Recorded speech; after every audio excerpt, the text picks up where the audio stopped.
Hey, welcome to the Graceco Shopping Co. show. Woo! I'm so excited to be here, Nathan. I'm Jana Matthews. I'm the assistant manager here in the sales department. And I'm Nathan here with the Grace Company. So we're excited to be here today. This is a first go for us. Yes, very first. How you feeling today? I'm so excited. I'm trying to contain it. I'm just bringing it down just Bringing a little bit. it down. Yeah. We got a lot to show, a lot going on. So if you're joining us, thanks for being with us. Let me just kind of explain a little bit. We'll kind of come back to this a couple times so that those that join us here a little bit later might know of part of the reason we're putting this on.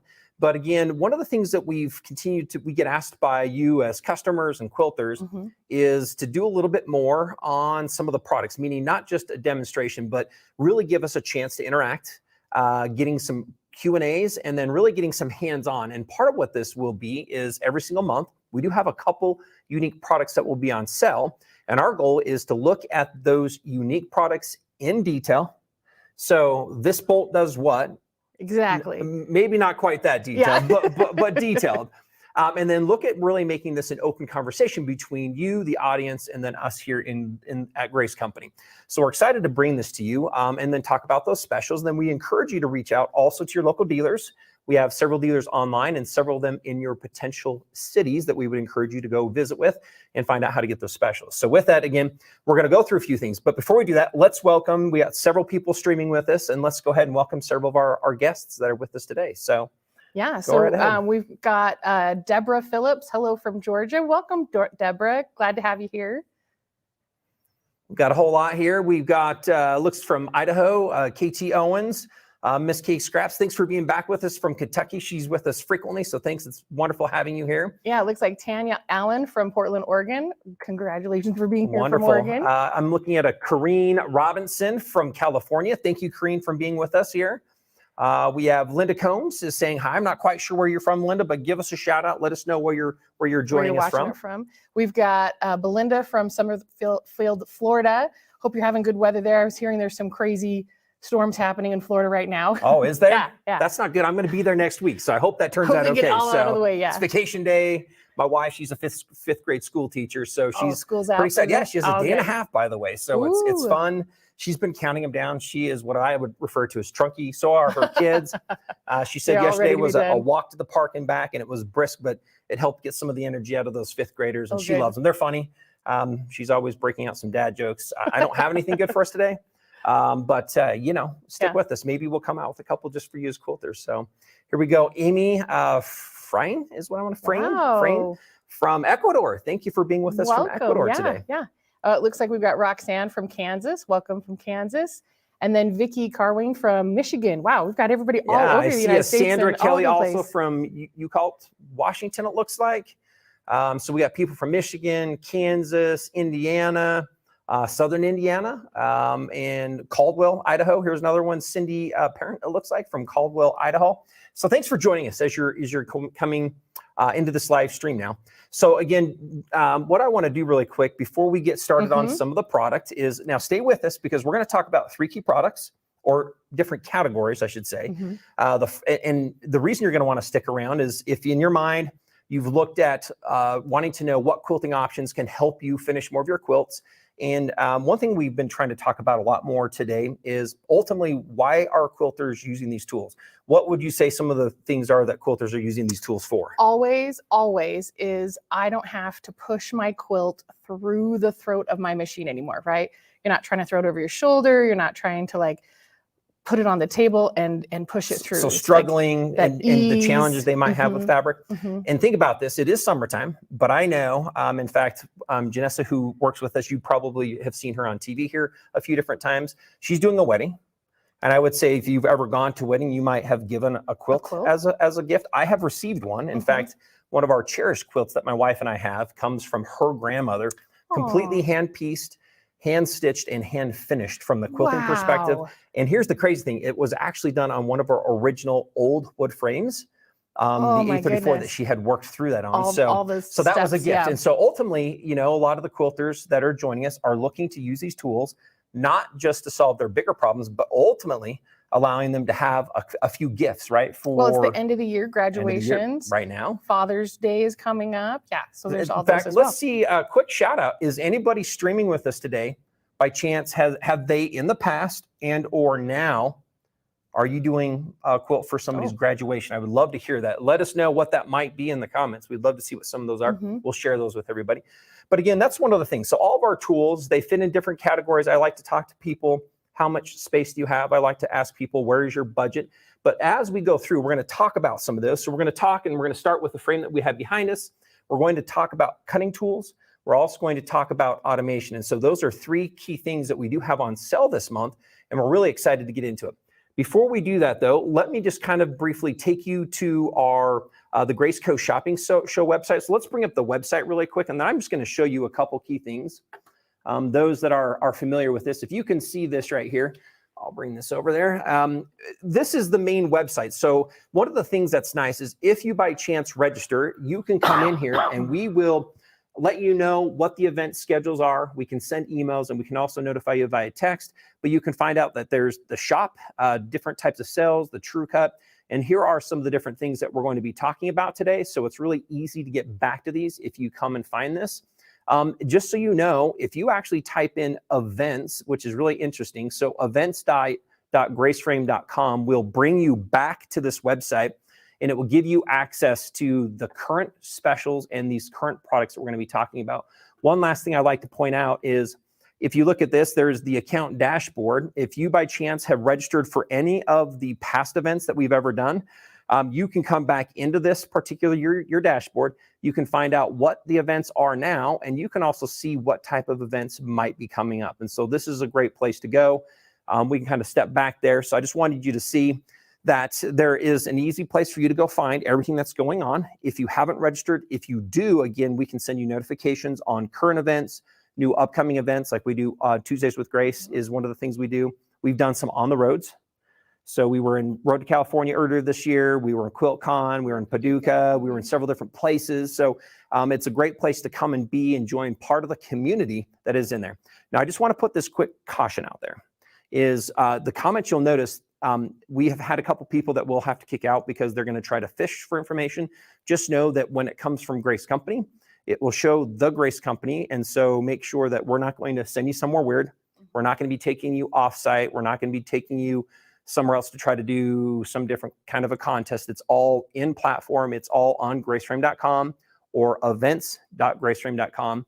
And then again, you'll notice that today on those comments, they'll be coming just directly from us. We have a couple of your team members that are here answering. What are they doing as they're working through and they're looking at the comments? Yeah, so 2 things. If you have just a general comment or question, they'll answer it right now. But if it's about the specific product, so we're going to talk about whatever product we're, like Nathan talked about, we're going to do True Cut and our automation and then this frame behind us.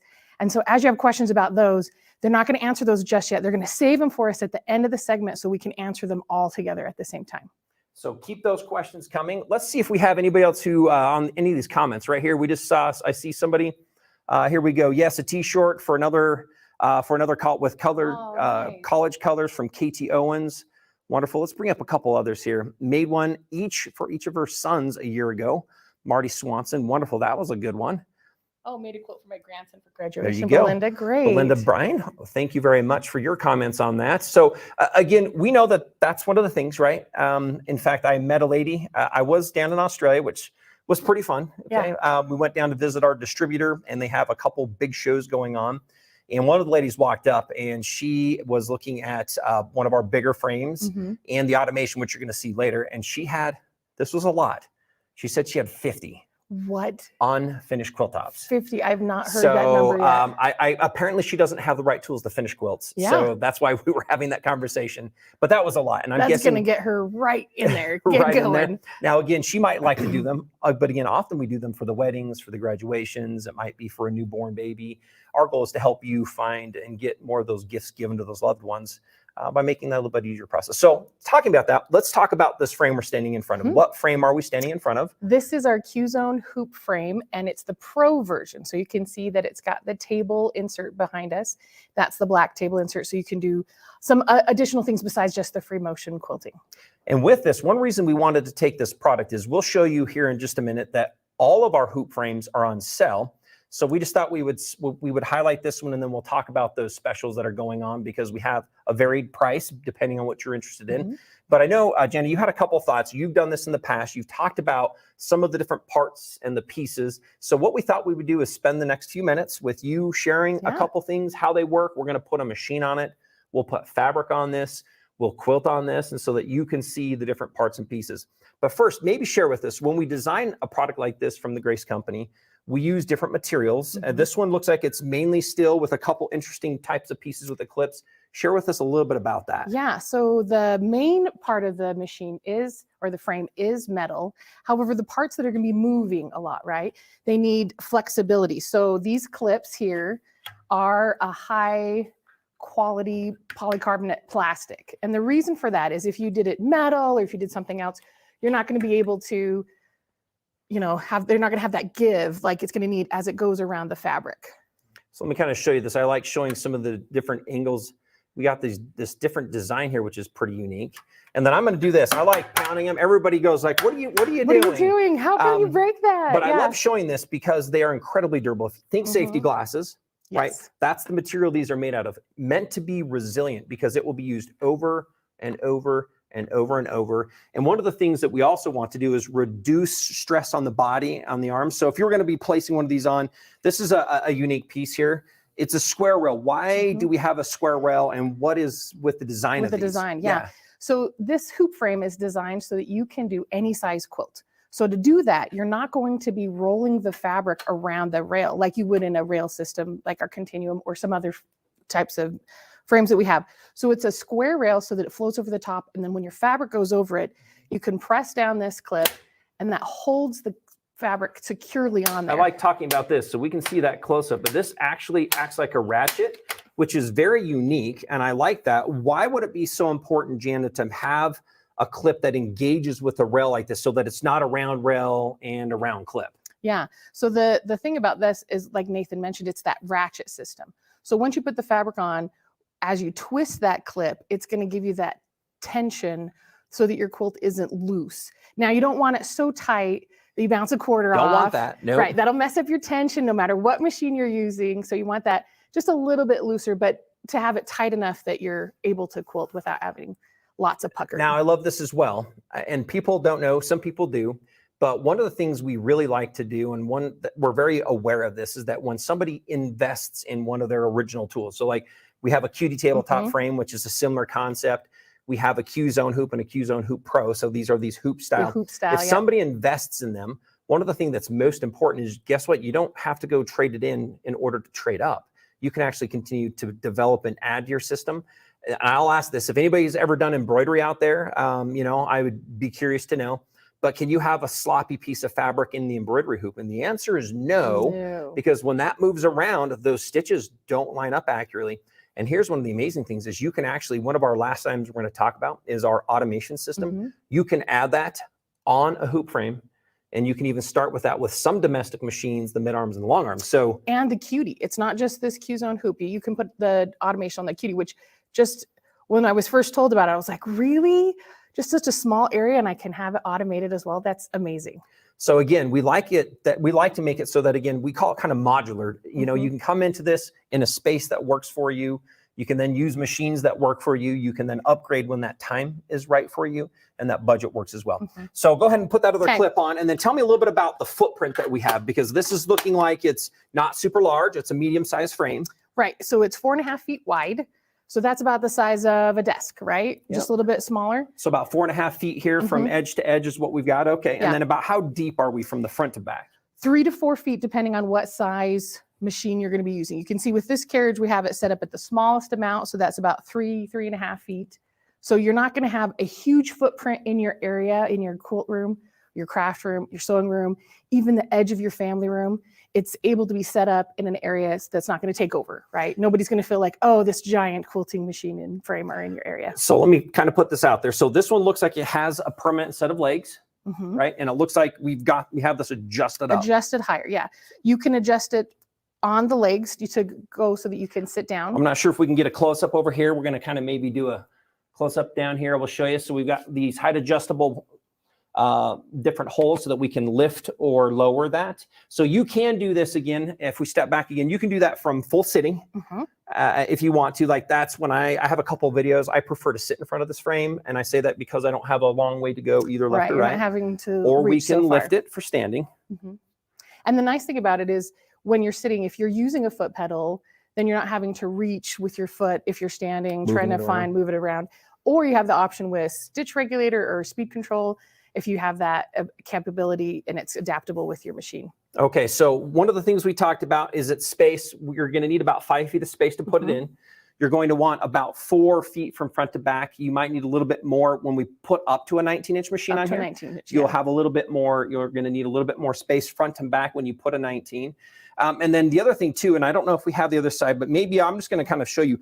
Some people aren't quite familiar with the adjustability that this frame has. So I don't know if we can kind of get a close up over here on this side. Let's kind of get a close up right here if we can do this.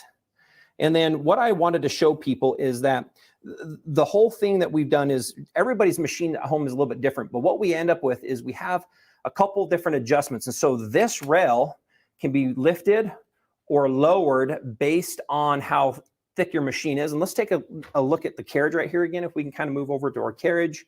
And again, if we're going to look at this here, we end up with this space. And so some machines have a thicker base and some have a narrower base.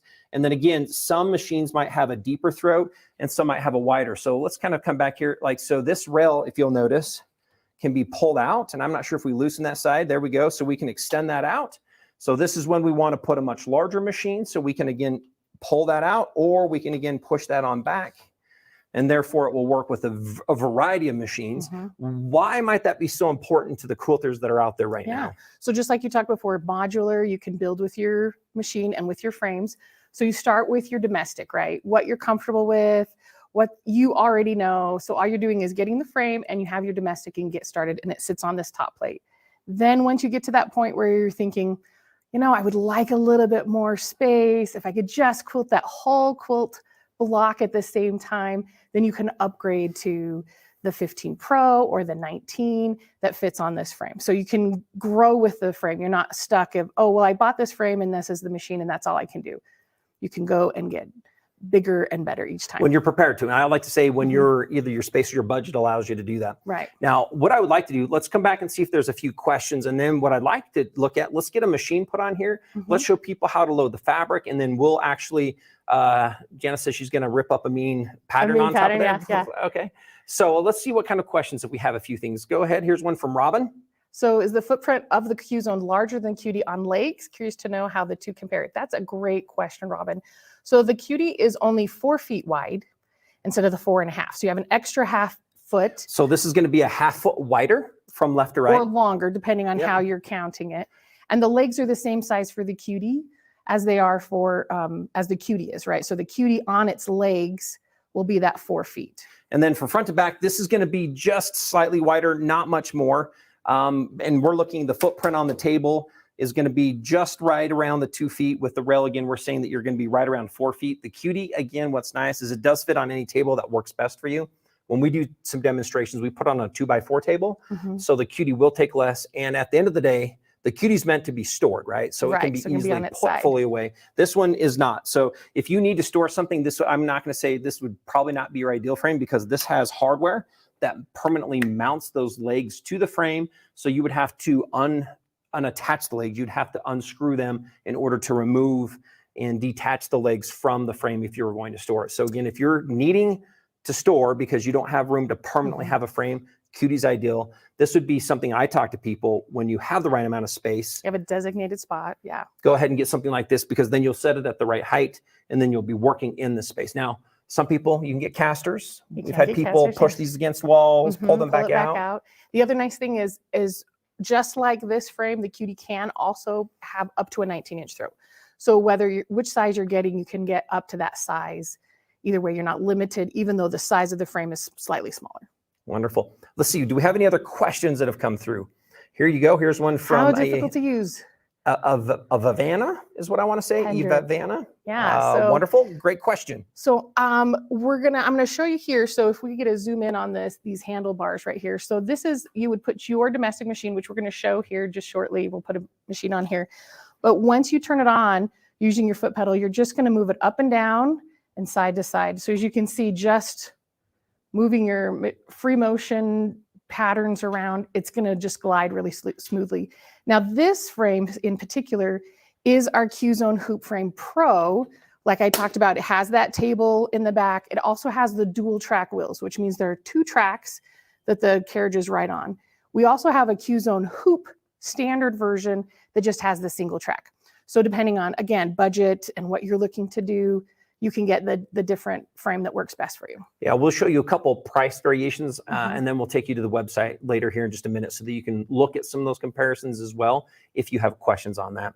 And so let's go ahead. Let's put a machine on so that everybody can see. So again, really quick, let's talk. So we have frame legs, we have the table, we have these rails. This is a hoop style. Really quick, maybe we'll put some fabric on here. But what size quilts can we do on this? We can do any size. Any size quilt. Any size, which people look at this and go, there's no way, right? There's no way you can do just a huge king size quilt. Well, the best thing about the hoop frame is that you can, right? We've got these straps in the back that help hold that fabric up out of the way of the machine. And then these clips, when you put it on, you just float the fabric in the front. And then on the side, we have clips as well. So you just put it, like you'd mentioned earlier, an embroiderer frame, doesn't matter what size the fabric is, you're just quilting in that section or zone. And I love it. So that everything, when you buy the Cutie, when you buy the Q-Zone, when you buy the hoop frame, it does come with all of the necessary parts for you to use your home machine in order to get started. And again, you can do up to king size because the frame itself, instead of rolling fabric around it, we're draping fabric over the sides. So then we also have this upper carriage. This carriage is unique for both the Q-Zone Pro and the Q-Zone hoop frame, a little bit different than the Cutie. And then we have a carriage. And so these parts, and one thing I'd like to talk about when I'm out there and I'm talking with customers is, and again, this is what they come back and they tell us. They say, hey, when I get my hand on this and I start to move it, boy, it seems a lot easier than what I'm expecting. And why might they say it feels easier than what they're expecting? Yeah, I think they're thinking that for 2 things. When they have to grip the handles that are here to make it move. We have these nice, soft foam handles so that you have ease of holding, but there's nothing to grip or hold on to keep it controlled. And the other thing is those dual tracks, right? There's a dual track front, back, and side to side on this frame. And so that gives that professional feel. So it's ease of comfort as you're going back and forth. Yeah. And I love it too, because we find that a lot of people, like if you can draw a picture, draw a stick man, if you can write the word cat, guess what? That does literally directly translate, because like a pen or a pencil, when we move this, we're getting that same motion, which is it's moving. The machine actually moves the same way we draw and we write, which is different than when we sit down, because when we push fabric, that's actually upside down and backwards. So let's go ahead and take the rail off. So why would we take the rail off? What are we doing when let's walk people through what we're going to do to put the machine on. There's 3 screws that we're going to undo, and we've already done 2 of them, so it's ease. And then we're going to remove this rail so that we can fit the domestic on there. Otherwise, there's not an easy way to get that rail underneath the needle, right? The needle has just a finite amount of space. Your fabric will fit underneath there, but the rail is going to need more space for that. So again, if you'll notice, we just set that on the trolley. We're not permanently attaching it. We actually just set this on the trolley. And then we're going to go ahead and take this rail and then put it back through the throat. Is that what we're doing? Yes, we're going to put it through the throat. That way this will hold it in place. It'll have a space for the fabric to be in there. And we're going to screw it back on.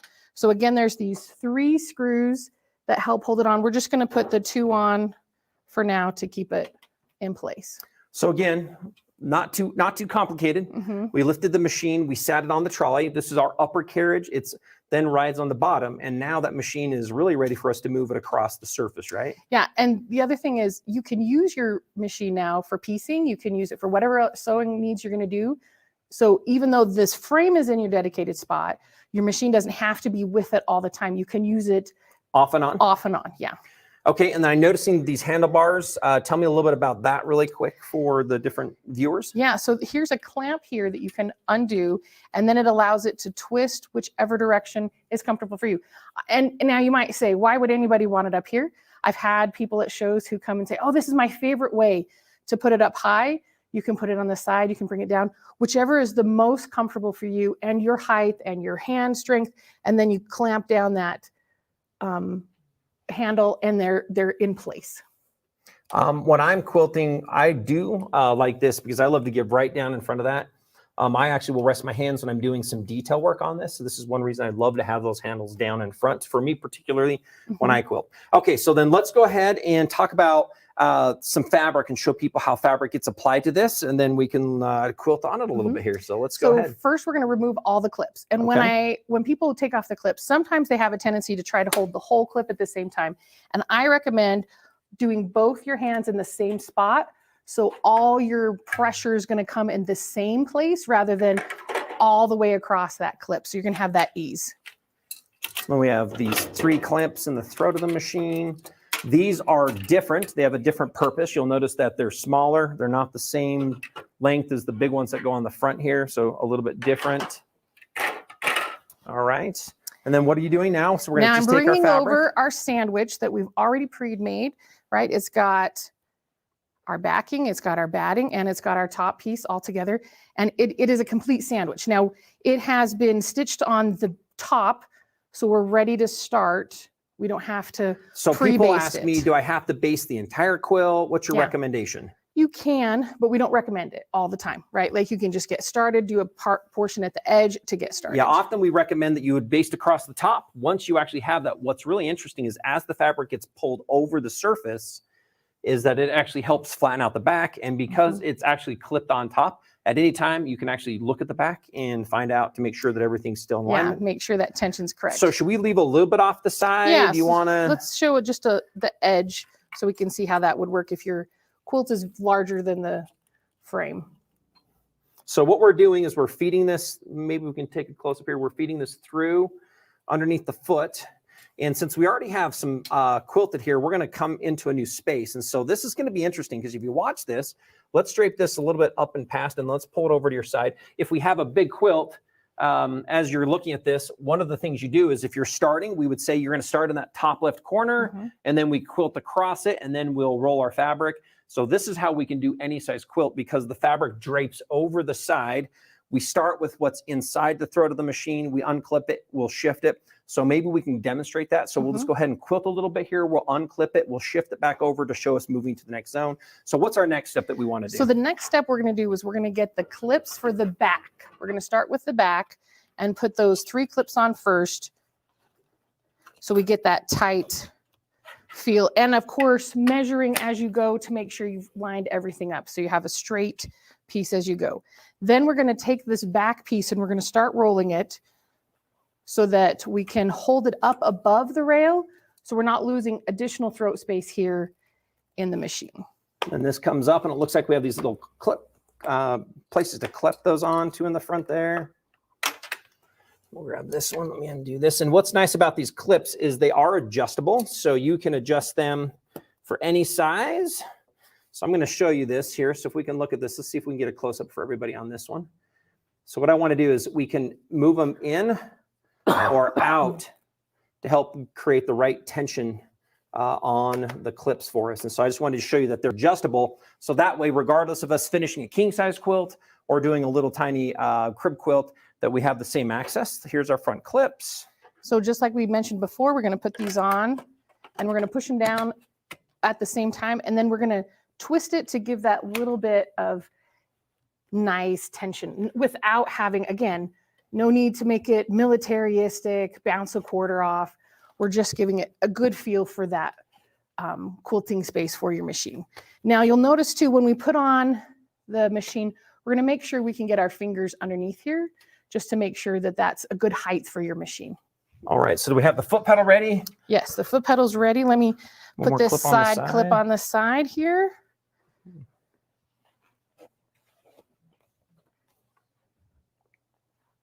Okay, so I'm going to bring up, like with any quilting, I'm going to bring up that bobbin thread first.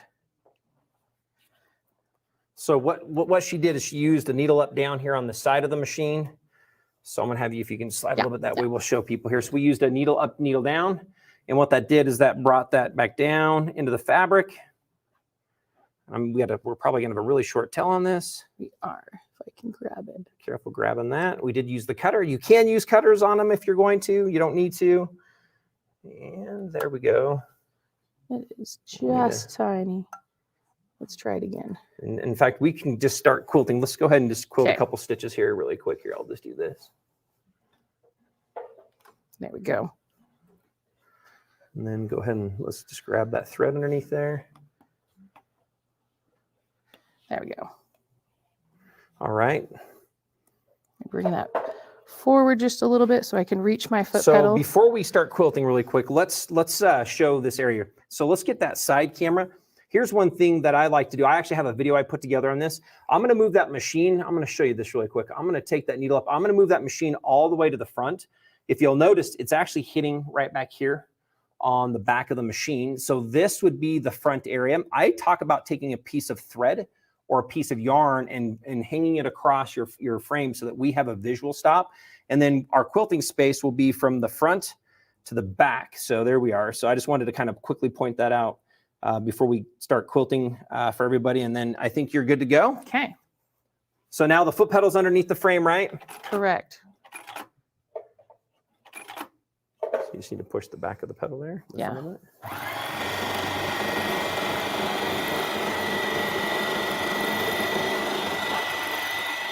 you're going to notice that I am using my foot to press it down, and it is going as fast as I'm pushing down.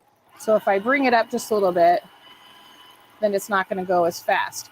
One way to get away from this is you can adjust it with speed. And because this machine doesn't have stitch regulation, I'm trying to keep my stitches even and straight as I'm moving it along so that I don't speed up or slow down too much while I'm quilting. All right, so let's kind of step back here and then see. It's kind of hard. We have a foot pedal down below. I'll kind of lift that up. What we're doing is we're just simply putting some pressure on this. Certain machines have sliders as well, so you can also limit the speed. Again, so what Jana was doing is she was simply putting her foot down here on the bottom. And then if you'll watch again, what we were doing is we were just gliding the machine over the surface. So this process is not a complicated process. If you look, I literally can take a finger. I do need to hold this a little bit here, but I can just literally move this around. It's not heavy, right? Like we talked about before, you don't have to grip it. You don't have to try and drive the machine as you're going along. It's an easy glide. You can do it with one hand. If you can't make a fist, just move it with your open hand as well. So a couple people will ask you, and I just want to have you go back through this because one thing, how do I manage my stitches? Talk a little bit about my motion, and then I know that Grace Company has a stitch regulator, and we can talk about limited compatibility, certain machines that we'll work with, but maybe share. Yeah, so your stitch regulation, what that means is your stitches are going to be the same length depending on what speed you're going. So with a regulator, whether you're going fast or slow, it's going to keep that even whatever size you say. So if you say 12 stitches, you're going to have 12 stitches in an inch. If you say 6, it's going to change to 6. Now, if you are doing your own and you don't have a stitch regulator on your machine, because there are some that have their own, right? Our machines, the Unique machines, have the regulation already connected with it, so you wouldn't have to get another regulator for that. But what you're going to try and do is keep it as even as possible as you're moving. So if you're moving fast, your stitches are going to be long and spaced out. And if you're going slow and it's moving really fast, then you're going to have really tiny stitches. So just keeping an even speed. And again, like Nathan had mentioned earlier, when you're drawing, if you're practicing that drawing as even, then when you're free motioning, then you're going to have that even stitches as well. Let's do this. I know that we're kind of running down on time on this. We're going to look at moving over to our cutting system. But before we do that, let's quickly pop this off. I just want to show people how we move the fabric from one area to the next. So we're going to undo all of our little straps there. We're going to pop off the clamps that are on the frame. Now there's 2 ways you can do this, right? You can leave the needle up and move all your fabric down. In this case, you can also put it down and slide it as you're going along. So it's whichever way works better for you. And then we're going to pull it. So as you can see, we're going to shift that into the quilting space now. We're then going to reapply our clamps on here. If I'm sitting, I like to have a small basket to the side that we can put these in. We're going to reattach the clips to the front of our fabric frame here. Again, and how this is done, we're just going to take them as an open piece. We're going to put some pressure down. We'll then create some pressure inside of that to help create that surface. She's putting the clamps, the clips back around the back of this to hold the fabric in place to keep that from falling down into the throat of the machine. So again, if you'll notice, now we end up with the rest of the quilt that has been moved over into the quilting area. And what's nice is we can come back wherever we left off. So we can move back over here. And then again, I'm going to move my foot pedal for just a second. And then we can begin our quilting process by pulling up our thread. I'm going to go ahead and pretend like I'm already done that. And oh, look at that. Amazing. I'm doing feathers. Did you know I can do feathering? I didn't know you could do Woo! feathering. There you go. Coming right up the spine. There we are. Pretty amazing. Talent right there. Talent. Oh, well, not really. You don't want me to do that on your custom quilt. Okay, we'll just say that for now. Let's just quickly open it up for the last couple questions, and then we'll move over to our next demonstration, what has to do with our cutting tools. So can you do ruler work on this frame? Yes, absolutely. If you're the whole thing with rulers is that you want it so that there's a place that your ruler doesn't fall off or get out of place. So I'm not sure if you know, I'm going to do a quick shout out for So Steady Tables. They actually have a ruler base that they can put on any domestic machine. Oh, great. So So Steady is a great company. They make table mount platforms for your sewing domestic and quilting machines, machines. And they have one specific for all of our frames, including the QD to the Q Zone to the Q Zone Hoop Pro. So you can do ruler work on the frame. We'd recommend getting one of those, what we call a ruler base, that you would add to your machine. So yes, you can do ruler work. You also need a ruler foot. You need to find that from your manufacturer. Here you go. What machine are you using? So this is the Juki 2010, and it has about an 8-inch throat. So that gives us, like Nathan was measuring, about 6 inches for your quilting area. So you're going to lose about 2.5 inches, depending on your machine and the clips that you're doing. But because the fabric comes up above, you're not going to lose additional throat space. Here's another one. People ask, what's the smallest? And so I'm going to give you 2 quick answers to this. The first thing I like to talk about is if you've ever quilted on your current machine and you try to push fabric, you will notice that there has been the complications of managing fabric. This, regardless of the size machine, takes away the fabric management. However, with that being said, I'm usually recommending that you're not starting with a machine that's less than about 7.5 inches. One of the things that's nice is that you can actually quilt across regardless of how much space you have and still do your free motion quilting. The bigger the machine space, we say the more convenient it is. You're quilting through more at one time before you're shifting fabric, and it allows you to quilt a larger block in one go versus needing to shift that. So again, we would recommend probably 7.5. The other thing, you have to be able to drop your feed dogs because this is free motion quilting. So you need to be able to move the machine. And then have that quilter's foot. So if you can have, like, we call it like kind of like a darning or a foot that is more like the quilters, which is what we have on this, in order to kind of hold that fabric down as it moves across the surface. So let's see if there's any quick last questions. Anything else coming up? Okay, it looks like we're good. So Jana, thanks for introducing us into this frame. I'm going to kind of bring up on screen a couple of our current specials that we have on this, but that's wonderful. Jana does quite a bit. She's done some in the past where you've talked about the bigger frames. We have roller frames that you can use domestics on with stitch regulation. We have obviously the QD, the Q Zone, and then this is the Pro. So thank you very much for being with us on this. Thanks for having me today. Everybody, make sure you come back for our event in June on June 10th. Wonderful. Let's go ahead and quickly go to the screen. I'm just going to pull up a couple items I wanted to show everybody. This one right here, if you look at this is the Q Zone, which is on sale for the $1,289. This is the same type of a frame. This one does have a few differences. This one does not have the dual track, but you'll notice that your machine fits here.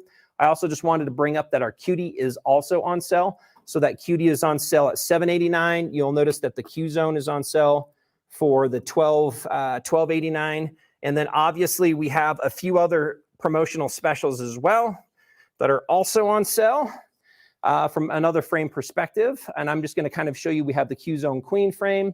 So we have several frames that are available and on sale for you to take advantage of. So there we go. All right, we're ready to transition to what is next with Melinda. Welcome to the show, Melinda. Thanks, Nathan. Thanks for having me. I'm excited to be here today. This is a little bit different. So we were doing frames, and now we're going to be talking about our cutting tools. And you've been with us now for quite some time. Tell us, what have you seen as you've demonstrated and as you've used these tools that we're going to be sharing with customers? So when I started cutting fabric, Nathan, I would always hold my cutter with my thumb going forward. After cutting fabric for some time, I'd start to feel pressure in the top of my thumb into my wrist, and I would find I'm using a lot of my upper body strength just trying to get cutting through fabric. And then I would get pain in my shoulders and my neck. And I was like, there has to be a better way. Has to be a better way. Has to be a better way. With that, and this is going to be a loaded question. You might have an answer for this, you might not. If not, I have something, but I'm curious to know, have you heard from any customers who have used any of our tools? Have any of them shared an experience with you? Would you have something you could share with our audience at all? I do. So okay.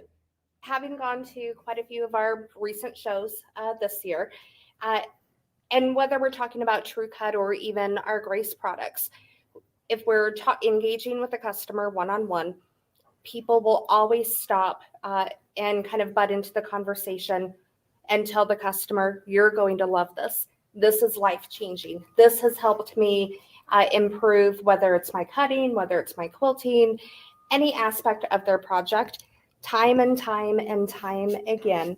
It's, customers' testimonies, helping other customers begin their quilting journey with us. Wonderful. I've heard the same. In fact, there's been studies done.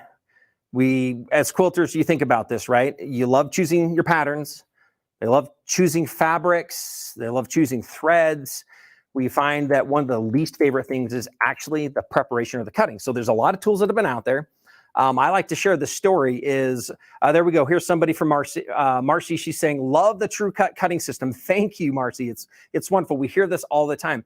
But one of the things that our owner came to us, and I always love this, he came to me and says, hey, Nathan, let's get into cutting. And I was like, there's a million cutting tools. And he grabs me by the shoulder. He says, Nathan, we don't want to just go make a tool. He says, go find out what their biggest struggles are. Let's do what Grace Company does. Let's innovate on those. Let's go ahead and solve the biggest challenges in order to make cutting easier for customers.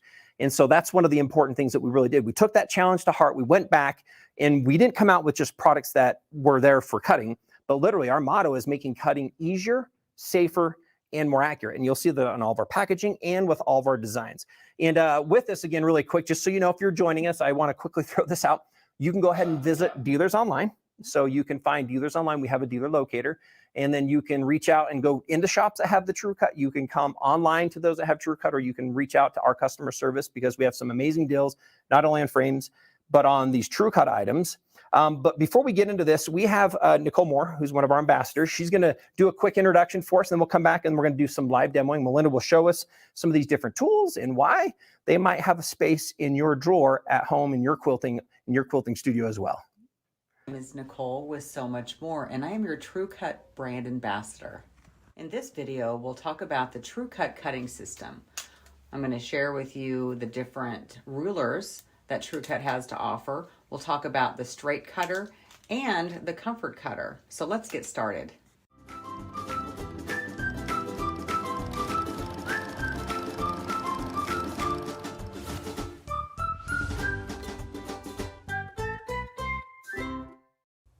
The TrueCut cutting system offers several shapes and sizes of rulers.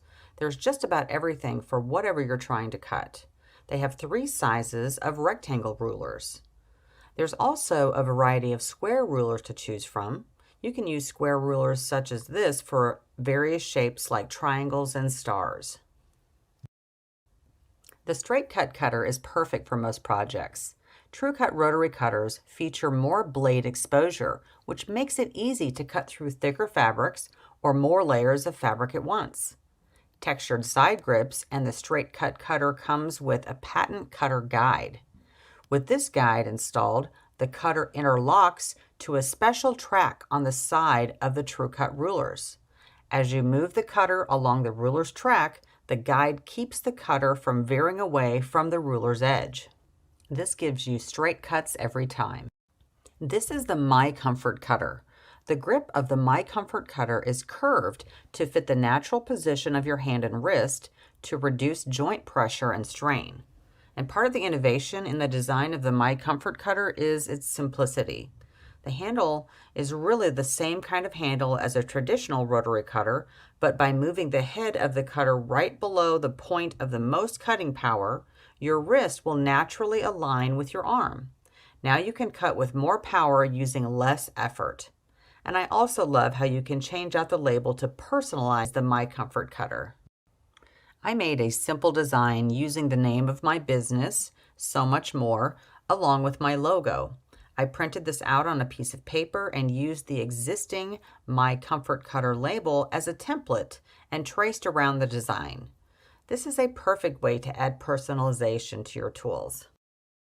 I'm super excited about the upcoming programming that the Grace Company has planned, and I'm especially excited about the TrueCut Travel Kit. I'll be sharing more about the travel kit in an upcoming show. Bye for now.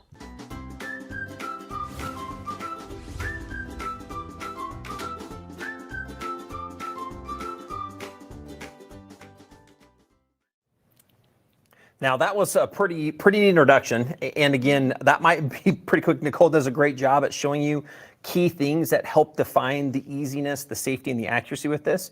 So Melinda, if you're going to choose one of the products to help kind of introduce us to right now, what one would you like to do? And then share with us what its value would be and how it makes quilting easier, safer, and more accurate for all of our quilters out there. So I'm really going to pull in two products just because they work hand in hand. So we have our Comfort Cutter. We also have our line of straight cutters. But these tools will work hand in hand with all of our rulers. Let's go ahead and do a top down. Maybe we can see what this looks like. Let's see if we take a look at that camera here. Get everybody a close up of that. I'm going to hold this up here. So there we go. This is the ergonomic, right? And then go ahead and show them the ruler there.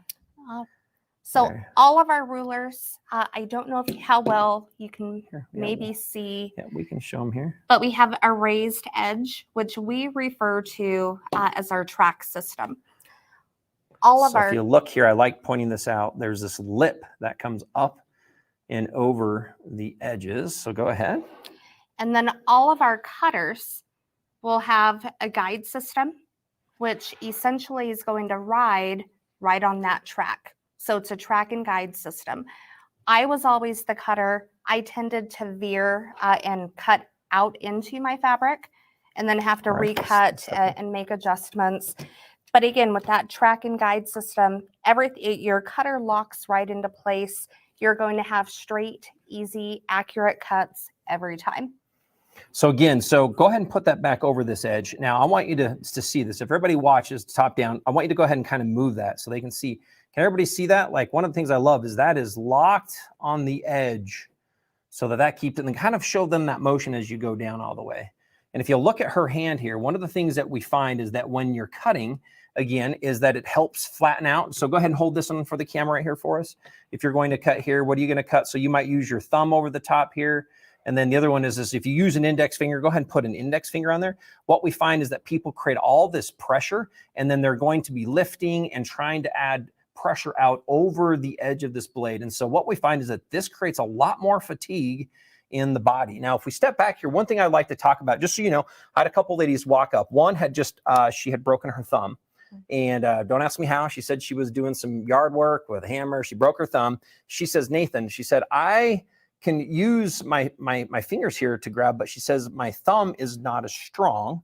So she says, I'm worried about being able to hold it. She said, when I use the cutter is that I have a hard time holding it. Had another lady come up, and like you talked about, we have customers come up all the time, and she has arthritis. And she said, I am having a hard time cutting for any period of time. And she says, again, my strength in my hand has also gone away. So talk with it again. You held this a little bit, it looks like a little bit a different way. Mm-hmm. How does that help eliminate the need for having an extra strong grip or having to hold it with all that pressure? So when I started with the Grace Company, I noticed Mark, yourself, everybody else always held the Comfort Cutter with your index finger. Here, let's put that underneath the screen here. So this is one of the things we did. Let's do a close up. So that's how we were holding it, right? Right. This is how everybody was holding it. I came in, I was always used to holding my cutter with my thumb going forward. I decided I was going to give it a try with my index finger. I was diligent. Every time I cut fabric, I would hold the cutter in this way.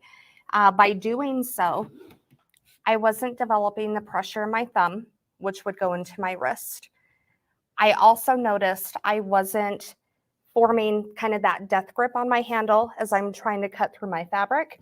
I wasn't getting the upper arm fatigue or the fatigue in my shoulders.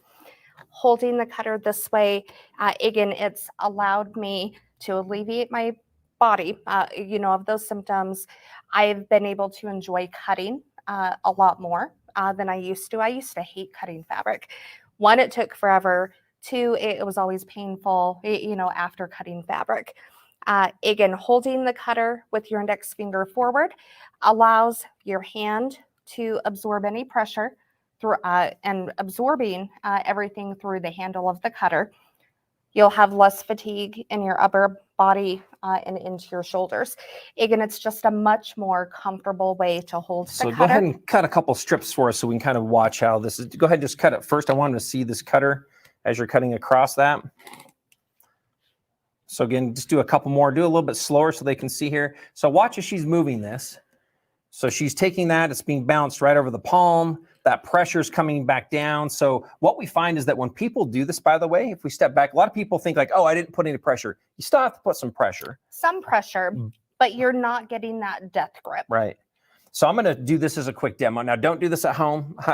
Mark would say, why are we demoing this? But I'm just kidding. But it's a true piece. This is how ergonomic. I'm going to take an open hand and literally we can find the right balance point. And literally with a push forward, we get the same kind of cutting motion. Now, we do want to hold on to that. But what I love showing you is that regardless of how strong your hands are or how tired your arms might get, this really transfers that power right down to the edge of our blade, making that significantly easier. So go ahead, maybe do a couple more cuts here with our ruler. Those, you can show them a few more cuts and then we'll talk about a couple other things here. So when I talk to customers at shows, a lot of people, they, in a sense, initially have a hard time kind of finding that track. I always recommend kind of come in at an angle and then you can lock right onto the track. You can hear it and feel it, give it a little wiggle, and you're locked in on that track. I always put pressure on the ruler. I like to really kind of have my fingers going through the holes in the ruler just to get that little bit of extra grip. And then, of course, I'm following through with my cut. And I wasn't quite putting enough pressure, but again, following through to make that cut easy, simple, accurate, and above all, safely. Now, wonderful. So with this, a couple things again. We have this amazing combo. So what we end up with here, and let's kind of do a top down, the ergonomic cutter, which makes it significantly easier to hold. What I like to talk to people is it literally is a straight cutter. So the blade is straight in alignment. When we're turning it, you can see that what it does is it changes where the blade sits. The last thing is we saw this from Nicole, is that you can also personalize the handle insert. So it's fun to kind of put a picture of your dog or your cat or just your name. And that way, when you're at an event, nobody's going to be taking your cutter. You talked about these rulers. Now, explain a little bit more. We talked about the edge. What are the holes for? Why might somebody be interested in getting a ruler that is formed and manufactured in the way that we do with these? So especially at shows, I think that's the number one question people have about the rulers. What's up with the holes? I always tell them, it's when I get hot, I can fan myself off. Come on. Oh, just kidding. That's not what they're for. So all of our rulers have all of your measurements and they go forwards, backwards. So it doesn't matter what side of the ruler you're cutting on. Left or right-handed is an ideal thing. You can use it both ways. Yep. So you have those measurements. If we need to mark our fabric with those measurements, we have the holes to easily be able to do so. Another feature, again, I kind of touched on, I like the grip as I'm cutting fabric.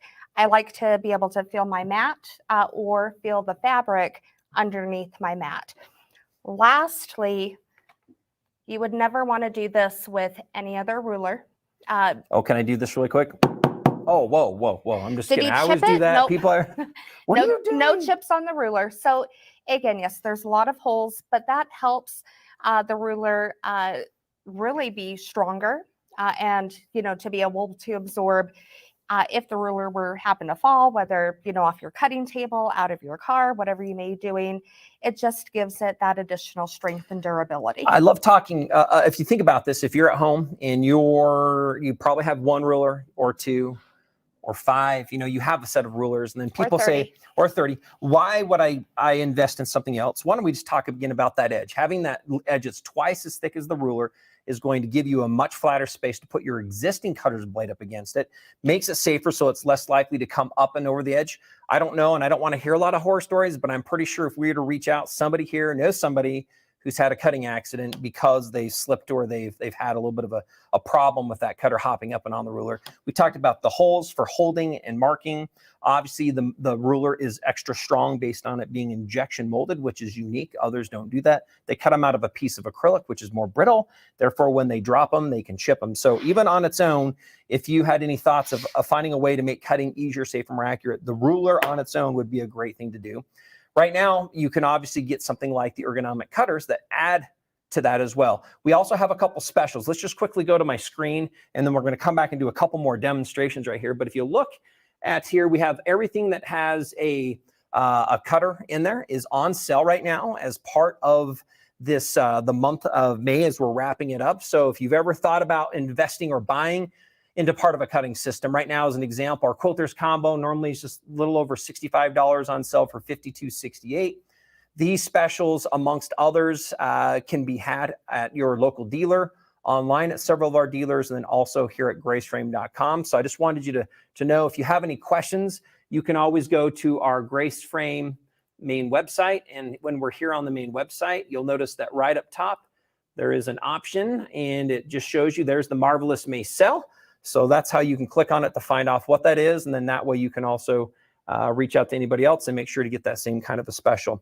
All right, let's come back and look at a couple other tools that we wanted to show. If there's another one, let's do this really quick. Let's save the circle cutter for last. I love demonstrating that. Let's talk briefly about our sharpeners, and just tell us a little bit about the difference between them. It looks like we have two different shapes, different styles. So what are these here? Okay, so we have our linear sharpener, which is your great kind of everyday keep on your cutting table, keep it out, use so it that would as be this one. We're saying that this necessary. linear one is a Yes. great one to keep out and keep it on the table. And why is that? It looks like it has this interesting stone on the side. What is that's in there? So with either of our sharpener, we use the diamond grit stones to sharpen our blades.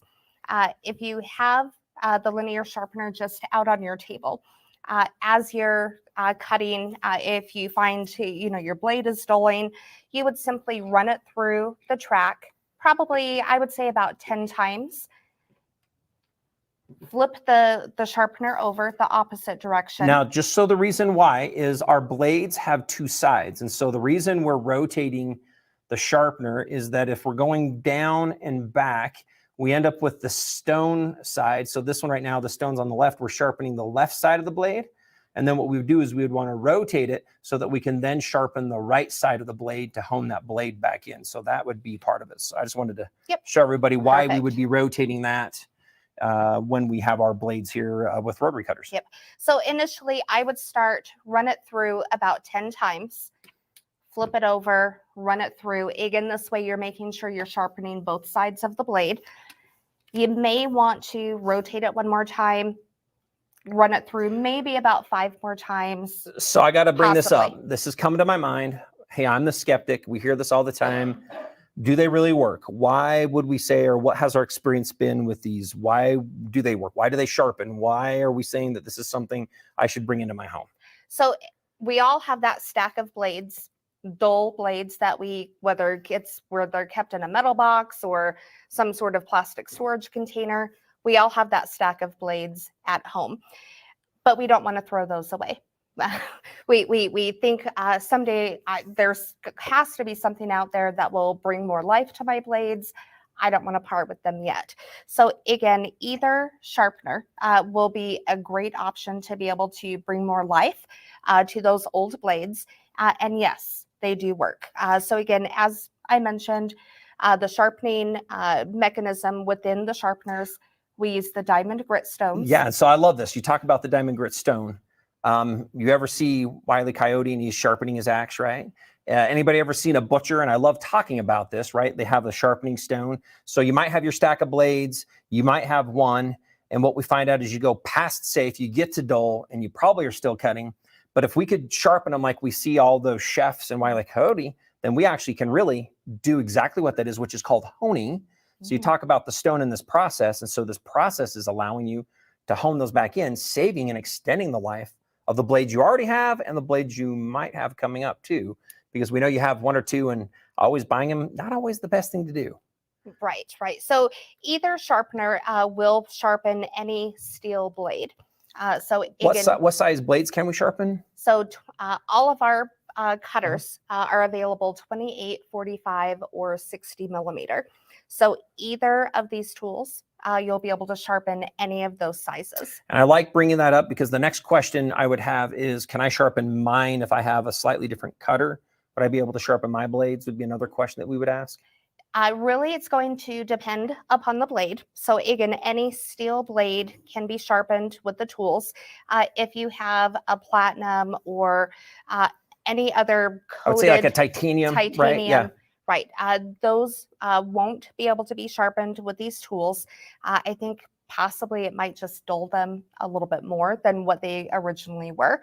But again, any steel blade, and these can be purchased anywhere, whether it's Joann's or, your favorite fabric store should have them, anywhere online, our website. Again, you just want to make sure you're looking for the steel blades. So again, just so you know, most blades, whether it's any major brand out there, the OFAs, the Fiskars, there's several different brands. If you're using those, they use a similar type of steel. I'm going to use a technical term. It's called SK7. Some have SK9, but they're a hardened steel that works really, really well in rotary blades. And so those can be sharpened with our sharpeners. What I'd like to talk about is getting them back to a near factory edge, because in the factory they do polish them, but we find they work very well if they're used the way they need to, because it's a process of honing. So quickly to show us this electric sharpener, because I know this is the one that we can leave on our table. This one's a little bit different. All right. So the electric sharpener, really it looks like a clamshell, basically. Let's go ahead and do an overhead on that one, and you can show everybody here. There you go. Go ahead. All right. So within the sharpener, there's indentations to accommodate your 28 millimeter, 45, and 60 millimeter blades. Okay. And then go ahead and point out, it looks like we have a couple other items in here. Yep. So we have our diamond gritstone on the bottom, as well as in the lid. So there we go. And point out the diamond gritstone there. We also have a diamond gritstone here in the lid. Okay. And then how does this work? All right. So again, you would need to remove your blade from your cutter. With the electric sharpener, we do provide a set of tweezers, so that you to can be able to handle it. safely handle your blade. You'll place the blade inside. Again, find the indentation. Make sure it fits within that indentation for your blade size. Okay. Once your blade is inside, everything's flat, kind of secure. You do want to close the clam and go ahead and lock the clam. Again, making sure everything stays in place. And then this plugs into the wall. I like to show people this comes with an included power supply. So this just runs off the power in your home. All right. So again, once your clamshell is closed and locked, you'll press and hold the start button. I would say about 15 seconds. Once it's run, go ahead and open the clamshell. Use your tweezers to flip the blade over. So we talked a little about the honing Having on both sides of the blades, yeah. On the linear sharpener. So we want to hone again on the electric sharpener. So flip your blade over, close the clamshell again, lock it, and then run it for the 15 seconds. There we go. Yeah, that's pretty easy. So you end up with either one of these. Obviously, the manual sharpener is a little less expensive. This one does what I like to talk about. It requires you. It's you powered, so it's individually powered. As you move your cutter back and forth, and as we rotate this both ways with the cutter as we're sharpening this. Again, one thing that's critical is this is a hands-off. We do not hold this, so we want to make sure that our hands are clear as we use this. It has some really nice non-slip pads. They're not going to slide and not move. So this is a process that's great when you don't want to remove a blade. You're looking just to hone that blade back in. However, our electric, which is a more popular one, this is one that does all the work for you. Again, I like kind of showing this here. Let's see if we can get it in there. The 28, the 45, and the 60 millimeter blades work nicely. We end up with the 2 diamond grit stones. We close this. We use the power here, and that's doing, again, if you think about it, it's doing the same process. Every time we push our cutter down, we actually are rotating this blade back and forth in order to grind that or run that next to the stone. When we're here, by putting this blade inside of this one actually does the spinning for us and rubs it against those stones to bring that back to a near factory edge. So we really love those. We find quite a bit of success. Again, if you're interested and want to extend the life of your blade, people will ask me again on this one. I'll just quickly share it. You know, if you by chance have ever dropped a cutter, you probably have a flat spot. Those can be sharpened out. If you're cutting and you start finding small skipped stitches, you can sharpen those out. However, what I would tell you, if you run over a pin, I'm just going to explain this. You have created literally, and you have smashed the steel. You would have to grind it all the way down to underneath or smaller than that smashed steel. We usually recommend if you run over a pin, you're going to need a new blade. Now, again, you could sharpen it, but it would take a long time because you've got to grind the metal in from the outside. A last question, and I can maybe add a little bit, but how many times can you sharpen a blade would be another question I would ask. I would say, you know, really depending upon how often you're using your blade, what type of fabric you're cutting through. I've seen people have success, you know, resharpening 3, 4. Recently, I talked to a customer. She was on a 5th rotation of sharpening her blade.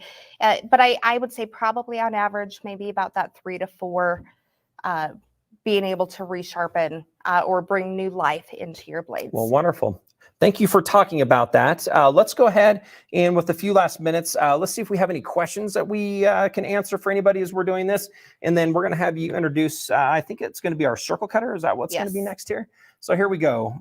From Marty, thanks for asking this question. Why do you need to turn the blade in the electric sharpener if it does both sides at the same time? Do you know this answer? If I can share it if you want. You know what? I don't. And I've thought about that time and time again. But so I will share that. I will share that. So great question, Marty. One of the reasons we do that is these are spring loaded. Let's do a top down here. I'm going to show you this. So our sharpener has some spring loaded. If we can do a top down on this here really quick. So I'm going to show you here really quick. So we end up with the stone here and a stone here. You'll notice that this is interesting. This is the bed that the blade sits on, and this gets removed. What we're going to do is, just for accuracy's sake, we can put it in and let it run one time. But what we have found is if we rotate the blade, if there's any variation between the top stone and the bottom stone, we end up taking that same variation and doing it on both sides. So we get a more even sharpening session. So that's one reason we do this, is because it does help actually create a more even sharpening edge on it by rotating it in case there's any variation between the location of where you put this in and or the stones on their own. So again, it really just helps make a slightly sharper cut, a slightly sharper blade. If we step back again, so it just really does add a little bit more of an edge to it, making it slightly sharper by taking the variation that comes with some of the springs and those stones and evening that between the top and the bottom. So we end up with the same sharpening level on both sides. So that's one of the reasons why. See if there's another question that we might have. Here we go. This is one coming in. It says the question from the Grace Company here: can the linear sharpener sharpen the blade either with a guide or using it with a smaller guide? I'm guessing that's saying, can it sharpen it with or without our different variations on this? I would recommend to take the guide off. So when you initially first get or receive your cutter, it'll come pre-installed with a guide that really will allow the cutter to work with any ruler out there.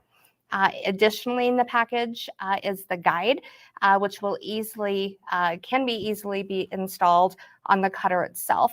So if you're using the linear sharpener, I'd recommend, again, replace the pin with the smaller mechanism. It's an easy process. They just pop right out, by the way. So one of the cool things about our straight cutter actually is it has magnets on it. Oh, you can't see that, but we love it. So it has magnets, so it makes it super easy. She's saying just swap out the piece to the slightly smaller one.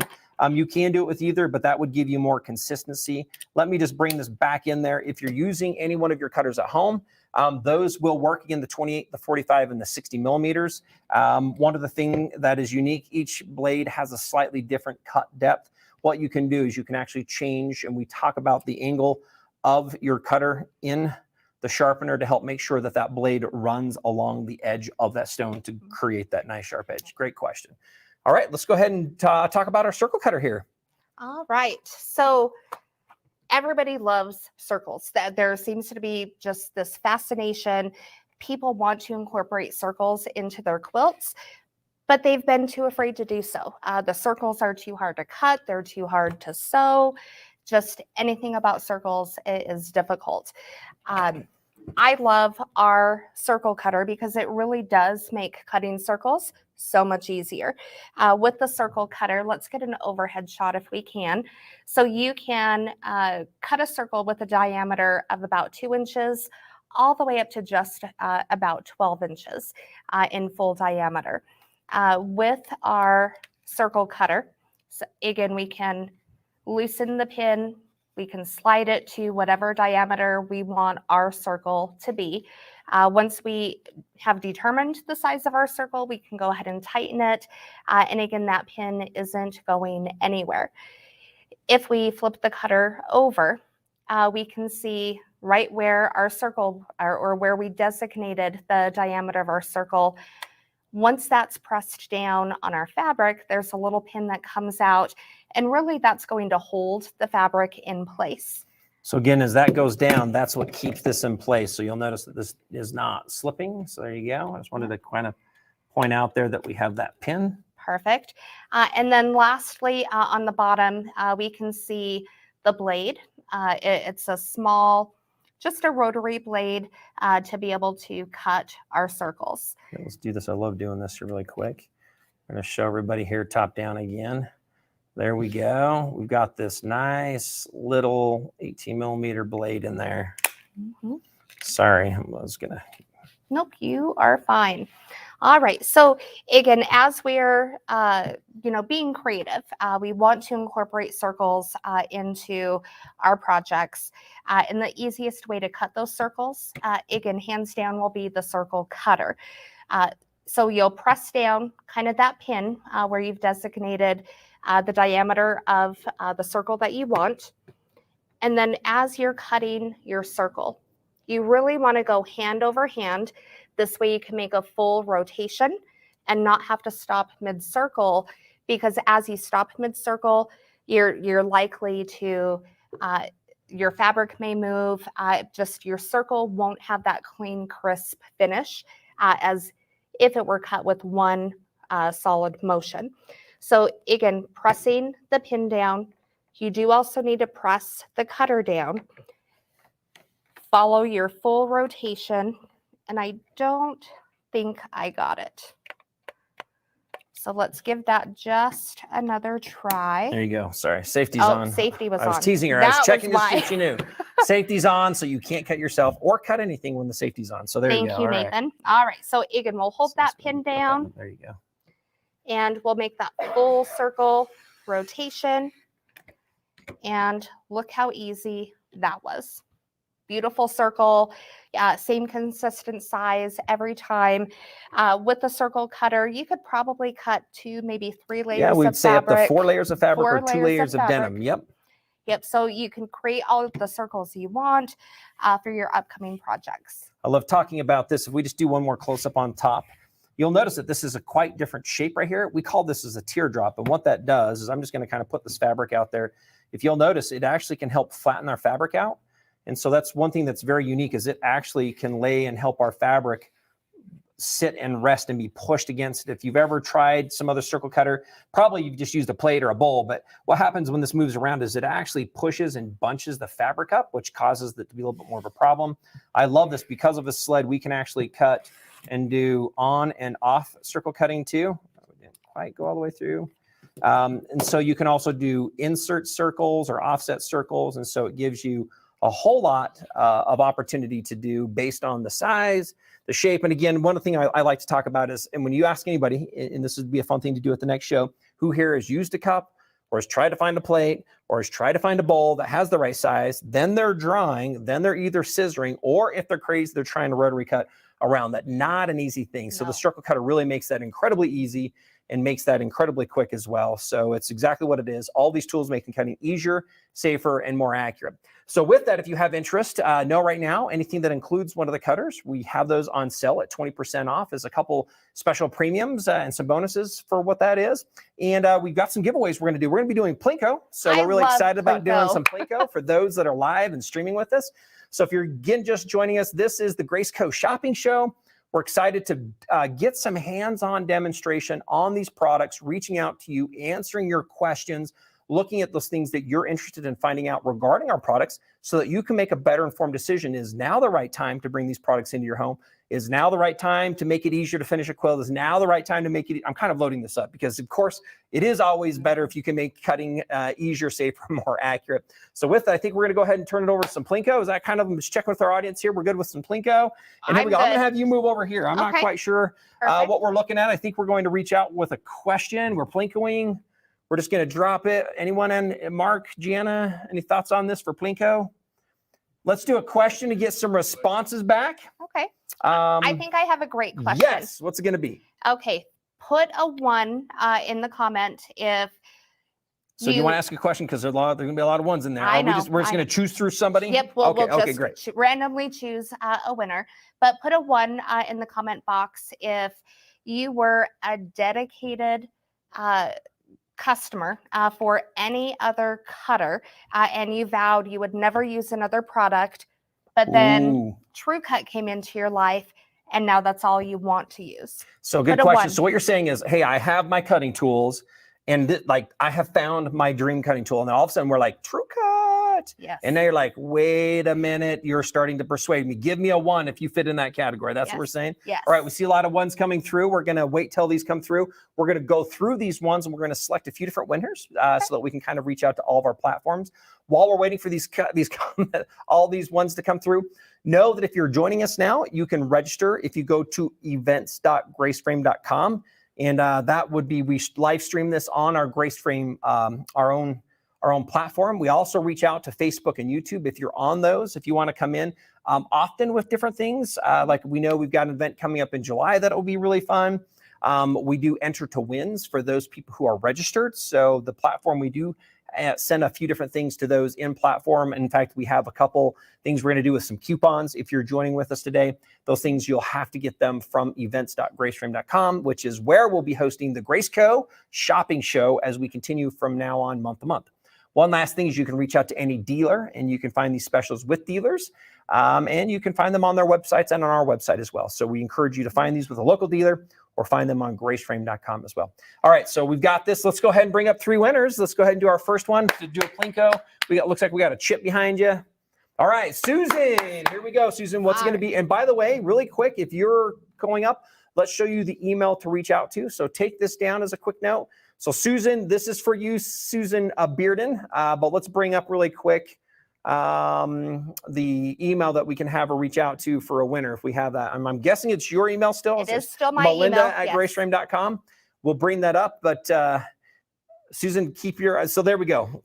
We need you to write this down because if you're a winner, we need you to reach out to Melinda to claim your award and your prize. So MELINDA at graceframe.com, Melinda@graceframe.com. All right. All right. So this is going to be dropped for Susan. So what are we going to do? A whole selection of things to win, cutters, true gets. Oh, it's the My Comfort Cutter. Awesome. So that is the Ergonomic Cutter that we are going to be, she is one. Let me find it. We've got 60s. We don't have any other 45. So maybe what we'll do is if she calls in, we say you can choose your side because we actually do have 60 millimeters, we have 28 millimeters, and we have 45 millimeter cutters. So these are all what we have in the ergonomics. But good, congratulations. All right, next winner. There we go, Judy Johnson. Judy Johnson. All right, congratulations, Judy. We're going to do a drop of a Plinko chip for you. Again, remember, reach out to Melinda@graceframe.com. Here we go. Ooh. Winner, winner, almost. There. Oh, like right on the cusp. Another cutter. So we're going to give her a chance to choose, Judy, one of your size, 60, 45, or 28 millimeter My Comfort Cutter as well. Let's go ahead and pull those out so we can make sure if maybe somebody else wins a third cutter. Let's go ahead and check our third winner. And do we have a name on our third winner that we would use? Ooh, and there we go. So this is going to be from the Grace Company. Crystal R is the winner, and you won the True Sharp 2. So that is our electric sharpener. So congratulations to you on winning the electric sharpener. Again, remember to reach out at melinda@graceframe.com. And remember, we have plenty of specials. Let's go ahead and pull up our specials again as we transition over to bring Mark in and we start looking at our automation. So let's go ahead and take a look at our specials. I'll bring these back up really quick. So that's where we're going. So we do have some specials right now that we're doing for the month of May as we're finishing off. So again, if you're interested and you've had any thoughts, find and reach out to a dealer. Or again, what you can do is log on to graceframe.com and find out the different specials that we have available for you. And you can see we have things that are keeping it simple with just cutters, rulers. We have added things in there with the sharpeners, and we have much larger packages as well, all for sale as part of this wonderful event that we have going on. Okay, we're going to go transition to our last product again that we're really excited to get and bring in front of everybody. So this is going to be our Quilters Creative Touch. And we're really excited to bring into the studio live with me from next door is going to be Mark Martin. So give us just a moment as we're getting a few things set up. We'll be with you just a minute here. All the way out. Yep. I'm not sure if we're zoomed out all the way. If we can, it might be this one over here.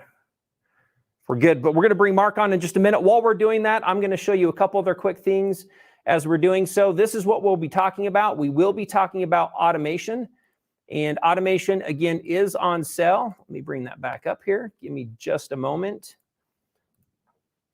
Here we go. So our Quilters Creative Touch is an incredibly powerful software, yet very simple and easy to use.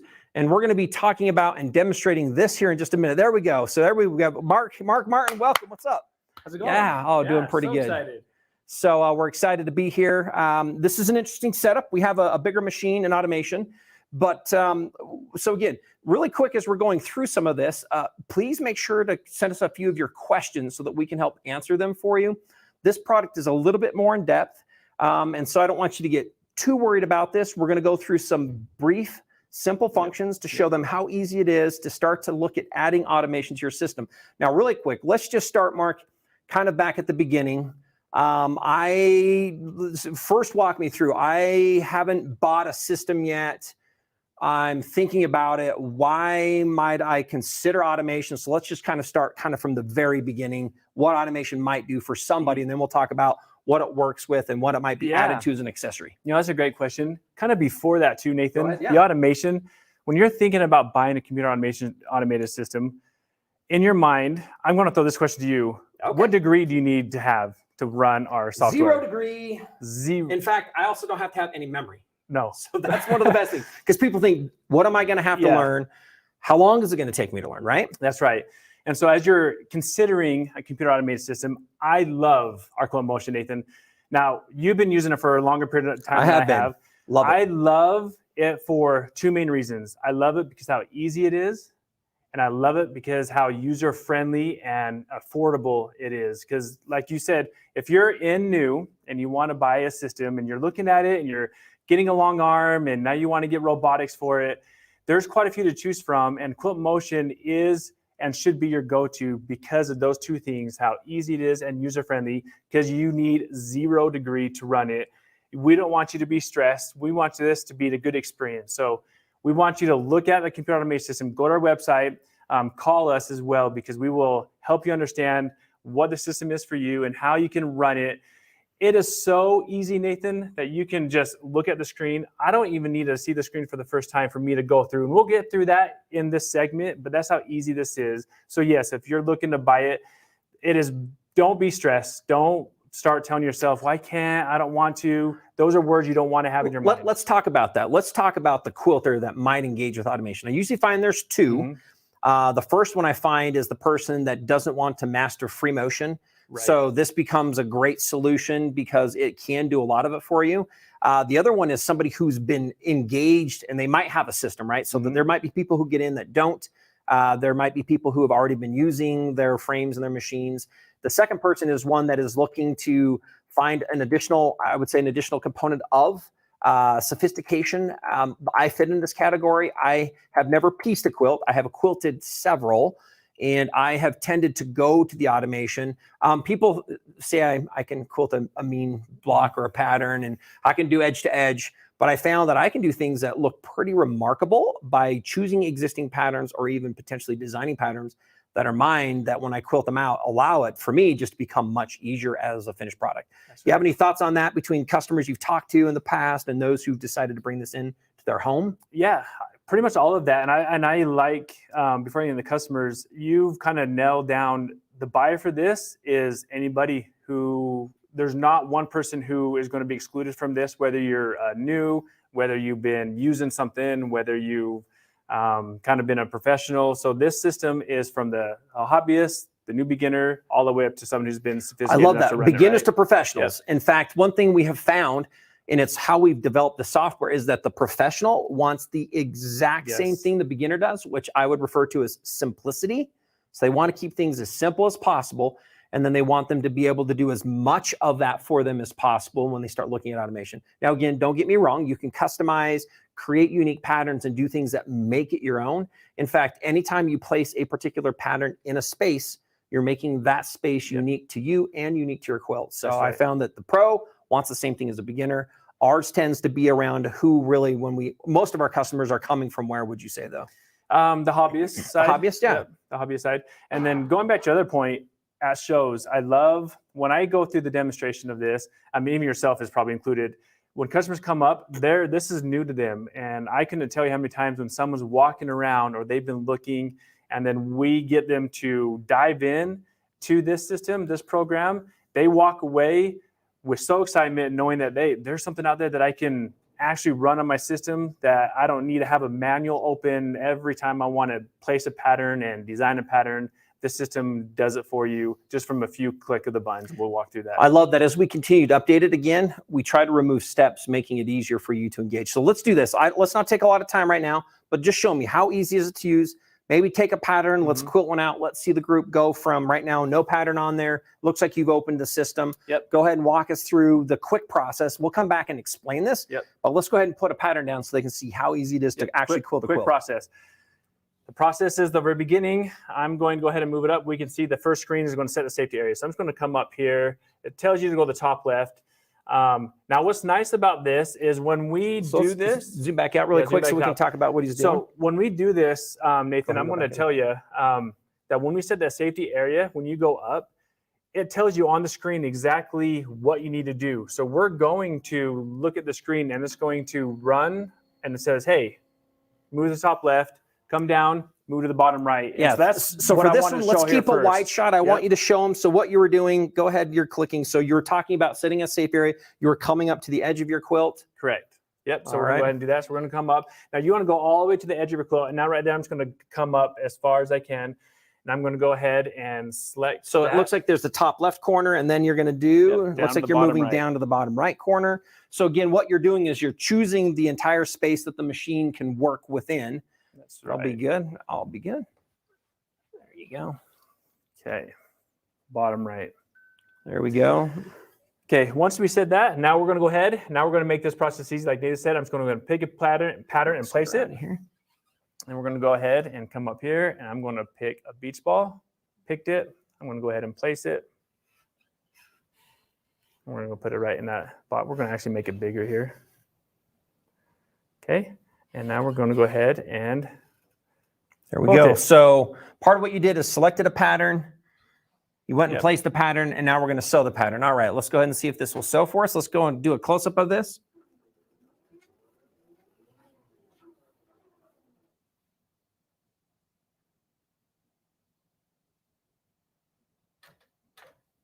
So let's keep it on the close-up here.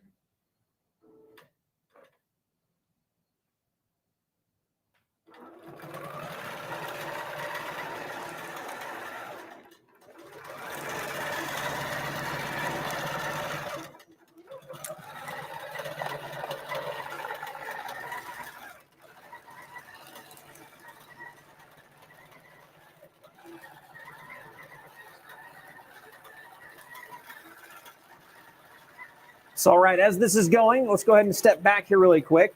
So one of the things, Mark, you did is we set the area. We only do that one time when we're working on our project. Yep.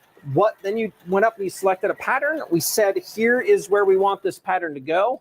And then we quilted it out. So now the pattern is being quilted in that space that you did. That's right.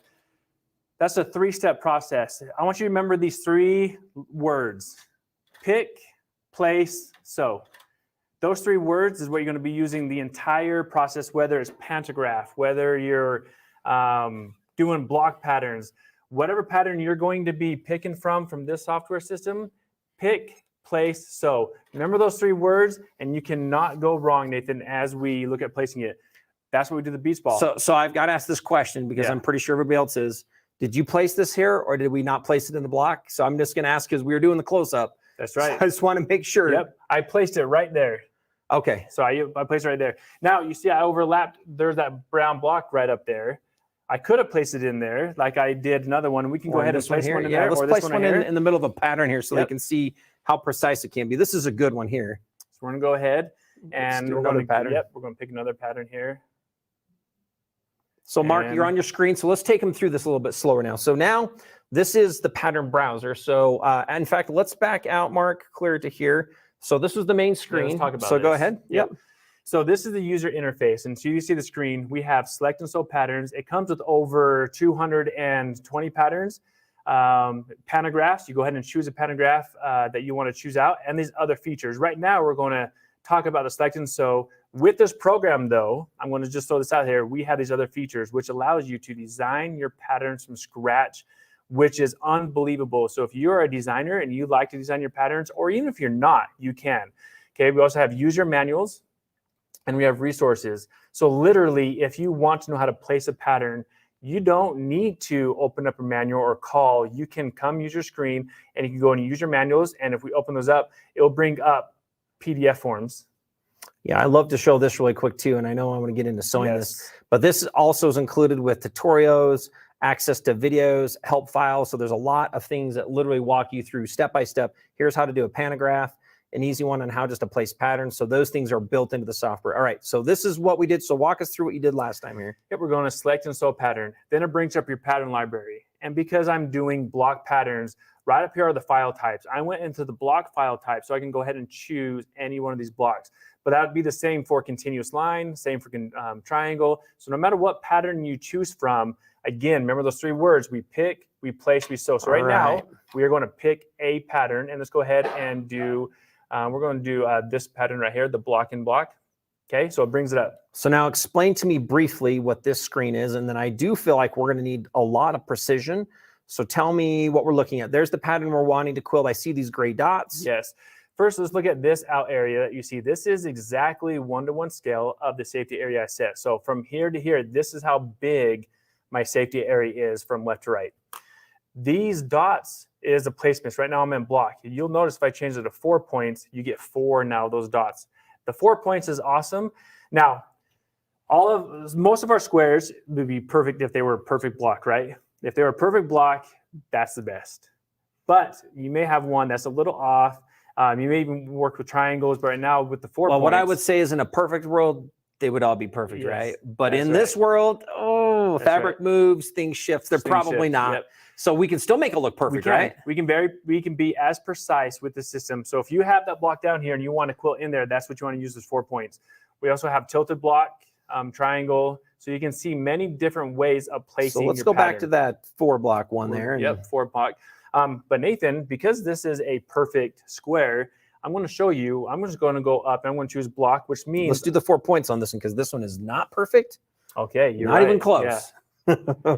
The way that's on there. Yep. So we're going to go ahead and go to the 4 point. I'm going to hit the top left. So again, what you're doing is you're using the corresponding dot on the screen. The corner of the box. box. Okay, so you move down, so then you're going to use the bottom dot there. Okay, and you can see that. So let's stay on the screen here. He'll move across now. So where are you going to be moving? You're going to be moving to the right. So hold on a minute. Let's take a close-up so we can see where we moved here. So we moved across the frame to the right. Let's take a look back at the screen. There we go. Go ahead and place it. So down, you'll see it's actually pulling and moving that pattern to fit perfectly in the space. You can go to the top right corner. There we go. All right, so now that has been placed in and on this space on the quilt then, right? That's right. So I picked the pattern. I told the system where I want this pattern to go on in correlation with my block. Now I'm going to go ahead, and now on the screen again, if we go back to the screen, right here in the bottom where it says quilt. Now we have other features. So before I quilt it, you can flip, you can rotate, you can reverse it. So if I wanted to manipulate my pattern in any kind of way, I can do so before I go to quilt. And that's what makes this software, again, so fun and so easy, is I can twist and I can rotate. But because I'm ready to quilt it, I'm going to go down to here and hit quilt. And again, it's going to come up on the screen. Now, I know this is a little bit harder to see, but what it looks like is it also pulled it up and it looks like it's stitching now. So it looks like it converted. Is that what it's doing? That's right. Yep, you have the stitching lines. Now we have the word sew, and now I'm ready to sew. It's going to make sure I'm ready. Yep, I am ready. I'm going to hit sew. It's going to engage to the system, to the machine. Now it's going to travel to whatever start point is on your pattern. So it's going to move to the start point on the screen. I'm going to cheat this a little bit. We can do automatic pull bobbins, but I'm just going to hold that. And I love what you did there, and we can, that's a nice little shortcut you did.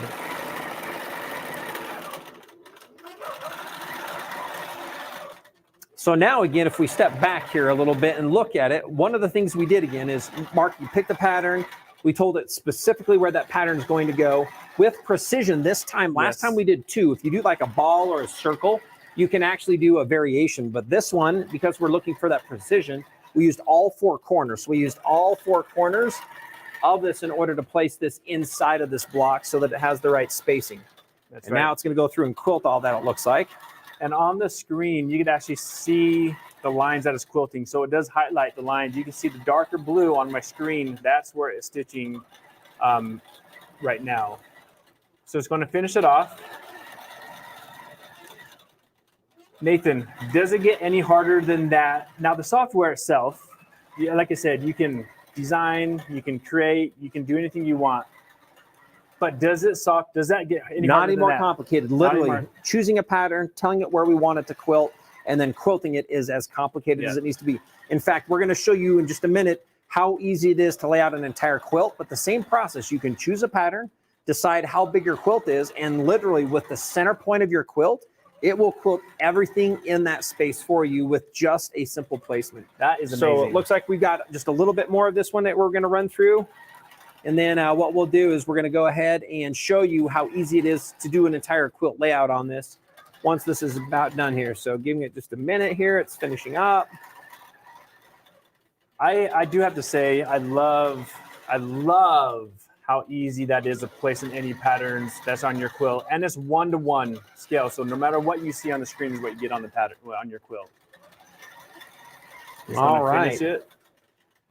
And yes, when it finishes, it does its own tie off.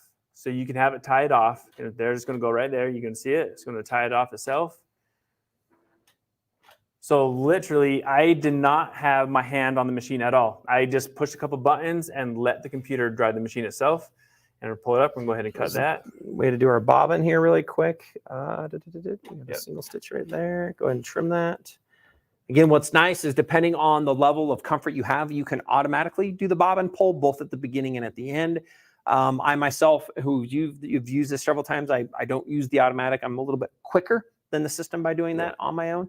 And so that's a great thing to use. And it lets you, again, based on where you're at, how comfortable you are, to choose what functions and what features you want. That's right. So before we do this, Mark, let's quickly open up. Do we have any questions coming through for the automation? One of the things our goal is when we're doing part of the shopping show is we want to help engage you with the product to help answer questions to make this easier for you to understand how to do. So here's a question. It looks like, Mark. Yeah, D. Dawson, does this work with an iPad? It doesn't. It works with a Microsoft Windows tablet. So any Windows operating tablet, we use all the time our Surface tablets, but any Microsoft will work with the program. So while we're on this subject really quick, talk about kind of what comes with this kit, because I'm looking at this tablet. We're a little bit unique because we don't include that component. Why not? And what do we include instead that helps give them a little bit more freedom? Yeah, that's a great question. As far as what's coming in, the tablet is something that you do need to get on your own. We find that a lot of users already have a tablet that they can go and buy. And especially with tablets updating constantly, you want to get sometimes the newest and greatest. You want to go and get something, and you don't have to get the most expensive tablet. You can get very inexpensive ones. But the program itself, it comes with a hardware plate that attaches to your carriage. Comes with software. Those are the two main things, hardware and software. So the brains, all the hardware, all the moving part, Yep. it looks like the belts, the clamps, the mounting for everything, right, in order Yep. to put the tablet. And then again, how many installations can we have? What's one of the unique differences that we have with QCT versus competitors? Oh, Well, more specifically on the use of installations. Pretty much all of our previous product can be installed, and our instruction booklet comes with every scenario you can imagine to install on your product. Do I have to leave it on here? Can I do it on my desktop? Can I do it somewhere else? Yep, you can load it onto 3 devices. So right now, if I have it on here and say I want to travel, I simply just unplug the USB port. Right now I have the charging cable in. I can take it with me, this same tablet. I could take it with me as I travel. I could also load it on your desktop. And desktop is a pretty good one if you want to design your pattern. So if you're looking to design, put on your desktop, use your mouse. Then you have another device. So you can load it up on 3 devices, which is pretty unique out there. Yeah, our competitors don't. In fact, some of them can charge you $1,500 or more for a second license. Often it's just included on what you have been sent. And so our goal has been to let you find the freedom that you want. Like I do design work on my standard desktop PC. I also have a laptop when I travel. So I have 3 active licenses in essence, one that's separate from a tablet that I might use, a desktop if I'm doing major design work, or I can play around with it also on a laptop. And we say 3 active devices at one time. If you have something happens, a lot of people say, well, what happens if my computer dies? What's really nice is we can unregister that device and you can then install it onto another device so that at any given time you actually have 3 active devices up and running. That's right. That you can access. Mainly you're not worried about quilting, but you might do design work or layouts, or you might wanting to be choosing the pattern for your next quilt, etc. Can be done off the frame as well as it can be done on the frame. And that's awesome, by the way, especially when you like to travel, you can take it with you. Okay, so that was just picking a pattern. Very simple, very easy. We have the pantograph. Now, pantographs, they're fun. Everybody wants to quilt the entire quilt, right? We have all this edge to edge. You're doing a king size quilt, queen size quilt, and you want to go edge to edge quilting. This software breaks it down easy with a few. We have a couple ways to do it. You can be as advanced as you want it to be. Let's do the Power Panto to show them how easy it is to start with, and then we can talk about a few other things. Yep. So I'm going to go back to the screen. I do that kind of fast. I like to walk through. So right now I'm going to go ahead and select the pantograph. Now it brings up again the layout. Now remember, this is the safety area, so I can't go wider than you see here. I cannot go wider, but I could go as tall as I want. So what is that? That's the width of what? The width of the safety area that you put in there, which is what top, though? Of your top quilt. Of your quilt, Yep, yeah. of your top So that's quilt. the width of your quilt. Okay. Now right here on the Panto mode, right here it says Panto mode. If I click on it, right now it says basic. I'm going to click on it. It's going to bring up several options.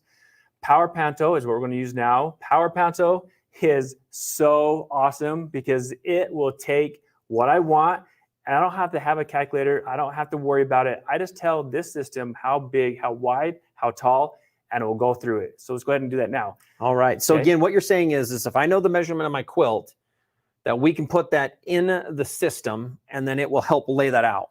Right? That's right. That's what it does. That's right. Okay. Easiest way to do it. By the way, professionals, this is how professionals do this, and it's the same thing as you at home, and you're going to see how easy this is, literally. So we're going to go put a couple dimensions in. Imagine your quilt, whatever size that is. This could be yours at home with you doing this exact same thing this easily in order to finish a quilt. That's right. All right, walk us through that. With our nice illustrations of everything we want to do, we're going to go ahead and choose it so you can't go wrong. After you follow our illustrations, you can't go wrong. So right now, here, I'm going to go ahead and select a pattern. Okay, I'm going to go to continuous line because I'm going to make it continuous. And I love using the duck for this one. I'm going to choose a duck. So it brings up right now 3 rows based off my total width and my total height. But with Power Panto, of your quilt, right? My quilt. I'm going to change my total height because my width, I'm not going to touch at all because that's my total top. But my height, let's say I'm doing a 50-inch. I'm going to just change that to 50 and hit OK. You can see that it automatically changed the style of my quilt to reflect my measurements of what I have. 32 by 2.9 by 50. Now this is done. I can take this right now and I can go down and I'm going to quilt in the zones if I wanted to. Okay, that's how simple it is. I picked it. I'm going to quilt in the zones, Or I can go ahead and let's change it up a little bit, because this can be pretty boring. Everything straight up and down in rows. I can come on the screen and there's this flip. I can go ahead and flip one. Now they flip the opposite direction. I can go ahead and do that again. And every other row, I'm going to go, and now they're kissing. I'm going to flip this one and go upside down. So you get the point, Nathan, right? I can change this. I can customize it. I'm not a professional. I'm a hobbyist, and I can customize a quilt just by a few special buttons. Now I'm going to go ahead and go back to where it is. From here, we're going to go ahead. One other thing I like to point out too, Mark, is they're always stacked. Yes, one of they the are. most common ways to do so is you can just offset every other one. Mm-hmm. And I call it giving it a little breathing space. So this is what a lot of customers will do, is they're going to look to have offset ducts or opposing ducts as they go down. That's So right. I just simply hit stagger, and then we added a little bit of room. And then again, what if I wanted my duct smaller? How do I, well, Yeah. that's a kind of a big duct. It is, and I want to keep it the same width and height. I don't want my overall measurements to change. So right here on sizing, we have pattern height, and there's a minus and a plus button. I can go ahead and hit that minus button if I wanted to, and you can see that it is going smaller. Or if I click onto here, I can enter the number. Let's say I want my duct to be 3 inches, right? I'm going to hit it 3 inches, and now you can see those are really tiny ducts, 3 inches tall, to fit my entire quilt without changing the overall size. And that's important. You want to change your pattern, but keep your overall size. You don't want to have to mess with those numbers at all. Do you mind if I show this too? One thing I have found Absolutely. is if you're going to go out there, whether you're buying patterns or using existing ones, a lot of them, we call them nesting. And so they kind of overlap. And let me just choose a simple pattern. And again, this is fun. So Mark, you've laid out your quilt. Yep. And I love this because now what you'll see is I don't have to change the size of my quilt. But what I can do is I can go change a couple different patterns. And what I can look at is I want to see, let me see what this pattern looks like, but at just a different size pattern. Again, whether I want to change how close they are or how far, if I want to change how small they are. Let's go choose one more pattern. But again, this is keeping it all. Let's just do a simple hat. Keeping it all in the parameters that we already There we set. go. Let's stagger every other row, which is nice. Let's make that smaller. You were going down. Let's go down to a 5. And they look like there's a little bit of extra space. I'm going to bring those back closer together. So I love that, Mark, once you have the setup and as you've laid out your quilt, if we step back here and you put it all together, what's fun is you can kind of play around to see how something's going to look on your quilt before you quilt it. In fact, we won't go into here, but you can actually see 1-to-1, the exact same size and exactly how dense it will be on your quilt. So you know exactly what you're going to get before you ever quilt. Now, Mark, here's one of the things I love about this is when we quilt this, we have this option to take it in quilt in zones. And what that does on a frame like this, right? Mm-hmm. Does it bring in one pattern? Do I have to worry about the second row? Tell us a little bit about the power of how this makes quilting easier for me on something like this that I've just laid out. And that's a great question, and that's a common question we hear often, right? So when you bring in sew in zones, it's going to bring in, if I'm using, this is a 21-inch machine, and I have my pattern height at 5 inches. So if you kind of do the math, right, you can do 5, 10, 15, about 3 rows. You could bring in possibly a 4th, but the system from that safety area knows it can't go farther than that. So it won't go down any further because of that safety area. So, all right, let's do that really quick. Let's go ahead and hit sew in rows. Let's see what it does. Brings in. So this is the fun part, is that it auto calculates for us. It knows what's going on. It knows how big the machine can quilt. We're not going to save it. And there you go. So it did 3 plus a little bit that's on the top. Yep. And it automatically configured that for me so that we don't have to worry about how many rows or how that looks like once we're going to be quilting that. So I love, if we step back again, love talking about it because we have these big quilts. We're trying to keep it easy. Yep. You said, this is how I'm so wide, I'm so tall. Here's a pattern. This is what I want it to look like. And now we're ready to quilt. And so it's brought in everything that fits in this area. It did. This system is so smart. It knows what frame you're using. So again, earlier today, if you guys remember when they're talking about the hoop frame, they said Qt can fit the automation, the hoop frame. So it knows if you're using a frame that you have to move the fabric around. It knows how much fabric is laying over. It knows. So when you're trying to quilt, it's not going to go off the quilt. It's going to go exactly where you want it to be. And when you place it, you're going to place it precisely to where you want it on the quilt by the markings right here. And again, we brought illustrations and text. So it will show. Back. Let me just quickly change this. I'm going to use one of our most common ones. This is what we call a center point. So I love that, which makes it very easy. Makes it easy. That's right. And so right here on this box, it tells you what you need to do to place a pattern. So again, we have the text and illustration to help you walk through it. And because we're using a center point, it is having me to move it on the zone 1 to the center of the quilt. So with that, we can simply move it to the middle. We can place it. It will then start to quilt. When it's done, Yep. it actually gives us a mark. To place it before we advance it. So what he's saying is these 3 rows, I'm going to be able to quilt in before I have to move the fabric. I can just watch it and do those 3 rows before I need to move the fabric up. Once those 3 rows are done, and it'll pop up on the screen saying, hey, make sure you place the next continue 3 rows, and it will have you place it. So when you advance the fabric, your new rows will be started up again, and you do 3 more, place your marking, advance your fabric, do 3 more, place your marking, and do that all the way down, and your quilt is And finished. I love this because it will mark it for us. In fact, on this version, which is our Quilters Creative Touch Pro, our top version, it actually, the machine will shift and it shows us, we have to roll our fabric, but it will show us how far to roll it. We simply go back to that mark. It actually then places the next set of patterns, quilts them all out, marks it for us. And so a lot of the guesswork is taken out of how to go from not only the top, but clear through the bottom of your quilting system. Now, Mark, let me do this. I want to come back and ask about some of the other features quickly, like how easy it is. Is it for me if I want to sign my name and do this, or, we're going to look at the record features. Let's go look at a couple other things in just a minute. But before we do so, the thought that came to my mind when you were talking about this being on a 21, QCT is an accessory. So this 21 out of the box does not come with the automation, right? That is correct. And then what machines can you put the QCT on or add them to? I love that question. Visit our website. That's the best way to find it. We have a wonderful compatibility list. This accessory is compatible with most machines out there. So if you have a machine and you want to find it, if it's compatible, go to our website, check out the compatibility list, and you can find it if it's compatible. Right now in the Grace line? All the Unique machines in the Grace line. So you got the 15, the 15, the 19, the and 19, the 21s. We got the 21R, the 21 Pro, and the 21 X Elite. Our the new X Elite. That's right. I know probably some of you guys have it because it's been a hot commodity. So 21 X Elite is awesome. With this, and really quick as a shout out, and what I like to talk about is if you can stitch regulate a machine, we have several domestic machines. I'm not saying that this is where you're going to go, but you can start with the automation on the domestic. The automation that runs the same machine we were demonstrating earlier, the Juki, is the same automation that runs our 21 Elite. So it runs all of those machines. It's the same hardware. You just choose a different machine. So you're it knows the smarts by what machine. And then the frame, Mark, you mentioned that it's smart enough to know the frame. So when you attach it and you assemble it, it knows, we call this a roller frame, which is a bigger frame that can go out to 12 feet. Or as Gianna mentioned earlier, and we did the demonstration, it can do the same thing on a hoop style, which is crazy. Which is awesome. Because you can do any size quilt, even though you're doing them in a small zone, the computer knows, and it will actually help you not only quilt, but then it marks it. It actually helps you replace the fabric back in the hoop, and then you can go back to those marks and it will continue. I've personally done a quilt with some intricate overlocking and overarching nested patterns on a hoop style frame as well. So it's been really fun to experience all those. Just another wonderful benefit of the Grace Company products, right? We make them to where each product is easy to use from start to finish because, again, we love the hobbyist, the new beginner. So all of it's fantastic. Now, going back to what you asked about signing your name. So before we do that, really quick, let me do the shout out because I wanted to let everybody know.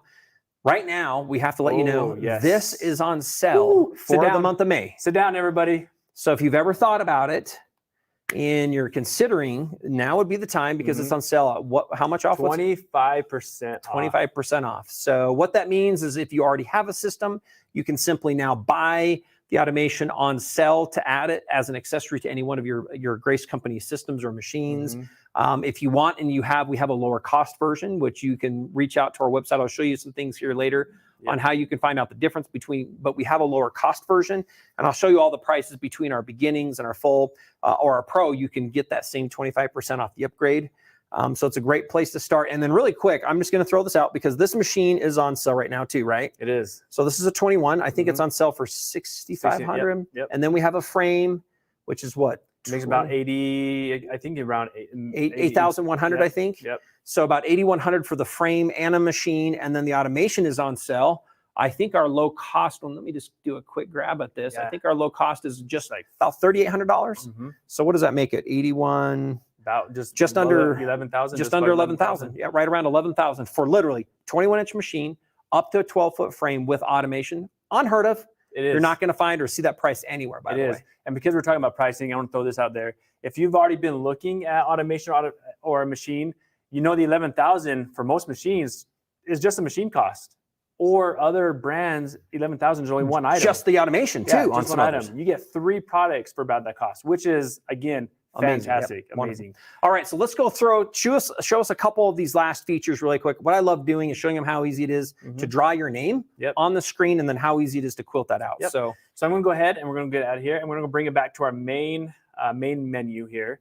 Now, with the Quilters Creative Touch Pro, you get these other features. These other features are your design software, QuiltCAD, PatternCAD, and Record. What Nathan is asking about signing his name, right here, we're going to go to PatternCAD, and it's going to bring up the screen.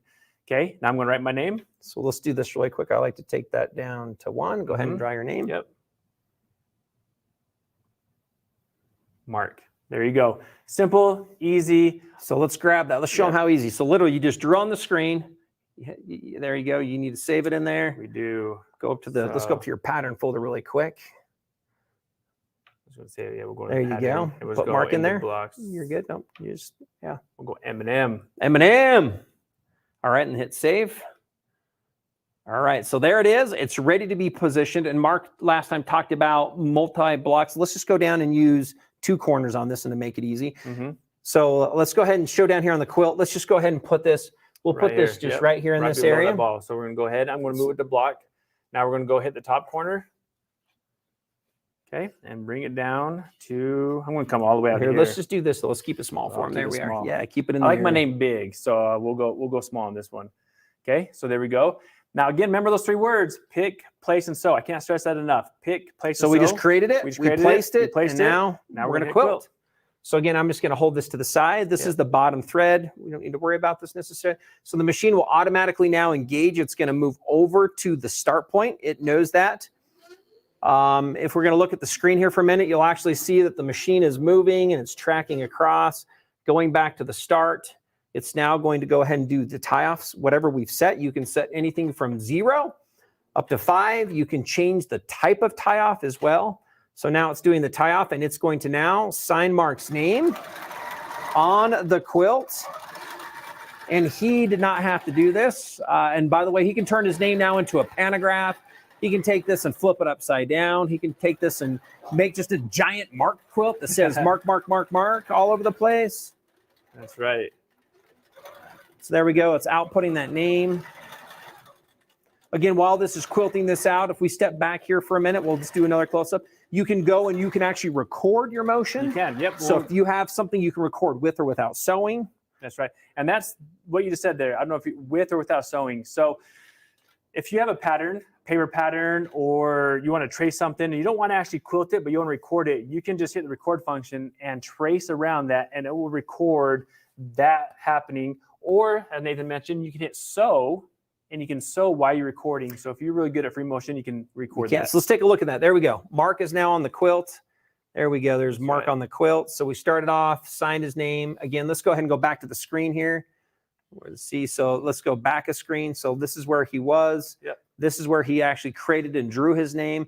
Mark, are you okay really quick? I know we're kind of through this. I just wanted to show this is something that are for those down the road. The mirrors. When you decide that you want to become a little bit more advanced, I'm just going to quickly go back just to show you that it's kind of fun because it gives you a chance to play and create. So you can, again, take those. Again, I don't want to spend a lot of time. I'm just going to quickly smooth those out to make that look better.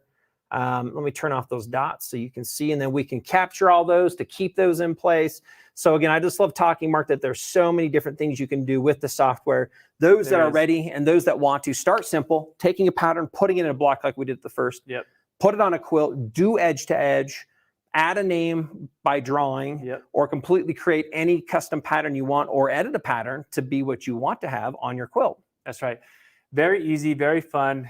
Going back to Nathan when he first brought up, have you thought about getting an automation? If you're that person that's been looking at computer automated systems, you haven't pulled to buy one yet, now's the time to do so because it's 25% off. This has everything you need everything you want as well, from design aspect to record aspect, placing your patterns, very simplified, very easy. I will tell you, if you're looking at you have to do this. If you have a phone, I'm sure you give it to your grandkids, right?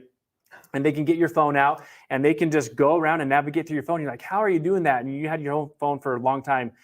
That same easiness that you see your grandkids or your kids go through on your phone, I relate that to this for all the quilters. That's how easy it is. If you get this, you're picking it up and you're navigating it through like you've already had it for a long time. That's how easy it is. And I just love that about the system. It is wonderful. With that, let's go ahead and see if there are any other questions that we can help answer. And then we're going to go ahead and talk about some of those specials, and then we'll kind of conclude today's show. Yeah. So Sandra says, do you sell the manuals for each function? Well, we don't sell them. They're actually built into the software. So you can imagine, Sandra and anybody else, that could be a very thick piece of a book there. So we actually build that in the user manuals and with the tutorials. You can print them as well. So we do have the PDFs that are fully printable, but we have a selectable and a searchable help file system. So you can get the physical printed piece. However, one of the things that's nice is on screen, we actually show you what button to push and what action to take next with some of our built-in tutorials in the wizard built into the system as well. Great question. Any other questions? Right, what other questions? Deborah, can you add more patterns from the online? Yes, you can. And that's one great way to grow your library. If you don't want to design patterns, that's another way to grow your library. You can go online and there's a lot of websites you can purchase. Now, it has to be quilting patterns and it has a file type. So built into the software, it tells you what file types. There are several file types. As long as you save it to those file types, yes, you can go online and buy your pattern. All right. So with that, we got one more question. Then I want to come back and look at some of the specials, and then we have a hot buy We do have a hot that we're going buy. to bring up for those that are watching us as well as a unique premium for you watching. That's so right. let's go ahead and answer this last one. You have any more questions? It says, Okay, when you buy gold, do you have access to the extra patterns? You do. So we do have a special function. We're not going to get into that now, but the system has a lot more advanced features for precision. And there's also a gold library of several additional patterns that you get once you subscribe to the gold pattern set as well. But let's do this. Let's quickly bring up my screen, and then we'll come back and we'll talk about the hot buy tip. I just wanted to show everybody here briefly the different options that you're going to have for the automation. So right now you can see that our beginning software is on sale. Normally $5,000 on sale for $37.49. This is the 25% off price. This one will give you the precise pattern placement and edge-to-edge quilting.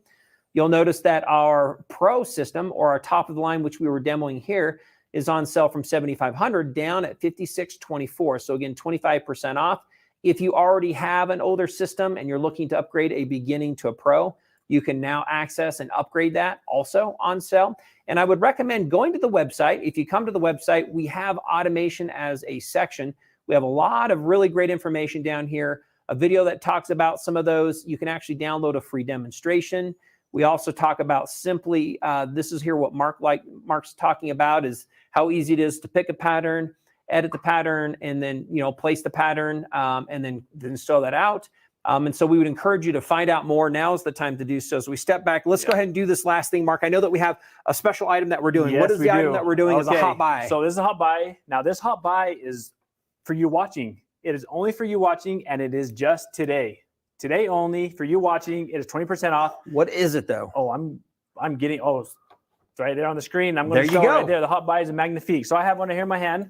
You can see on the screen. So the Magnifique, this is a magnifying glass that you can add on not only to the Unique machine, but any machine on the market you can add this to. It has 3 different magnifiers. So here, let's get, there we are. Yep. So 3 different layers. Pull one of those off. I want to show them this really quick.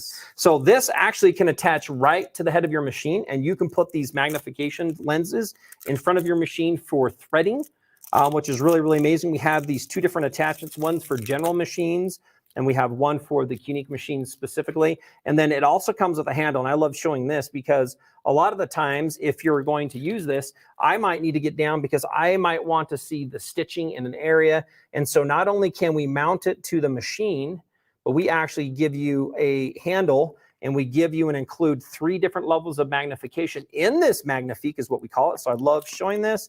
This is the Magnifique from Grace Company with a 2, a 3.5, and a 5 times magnification. Perfect for looking at the stitching and the threads. Perfect for threading it, making it much easier to see the eye of your needle, especially if you're using a straight stitch machine like any one of the long arms out there.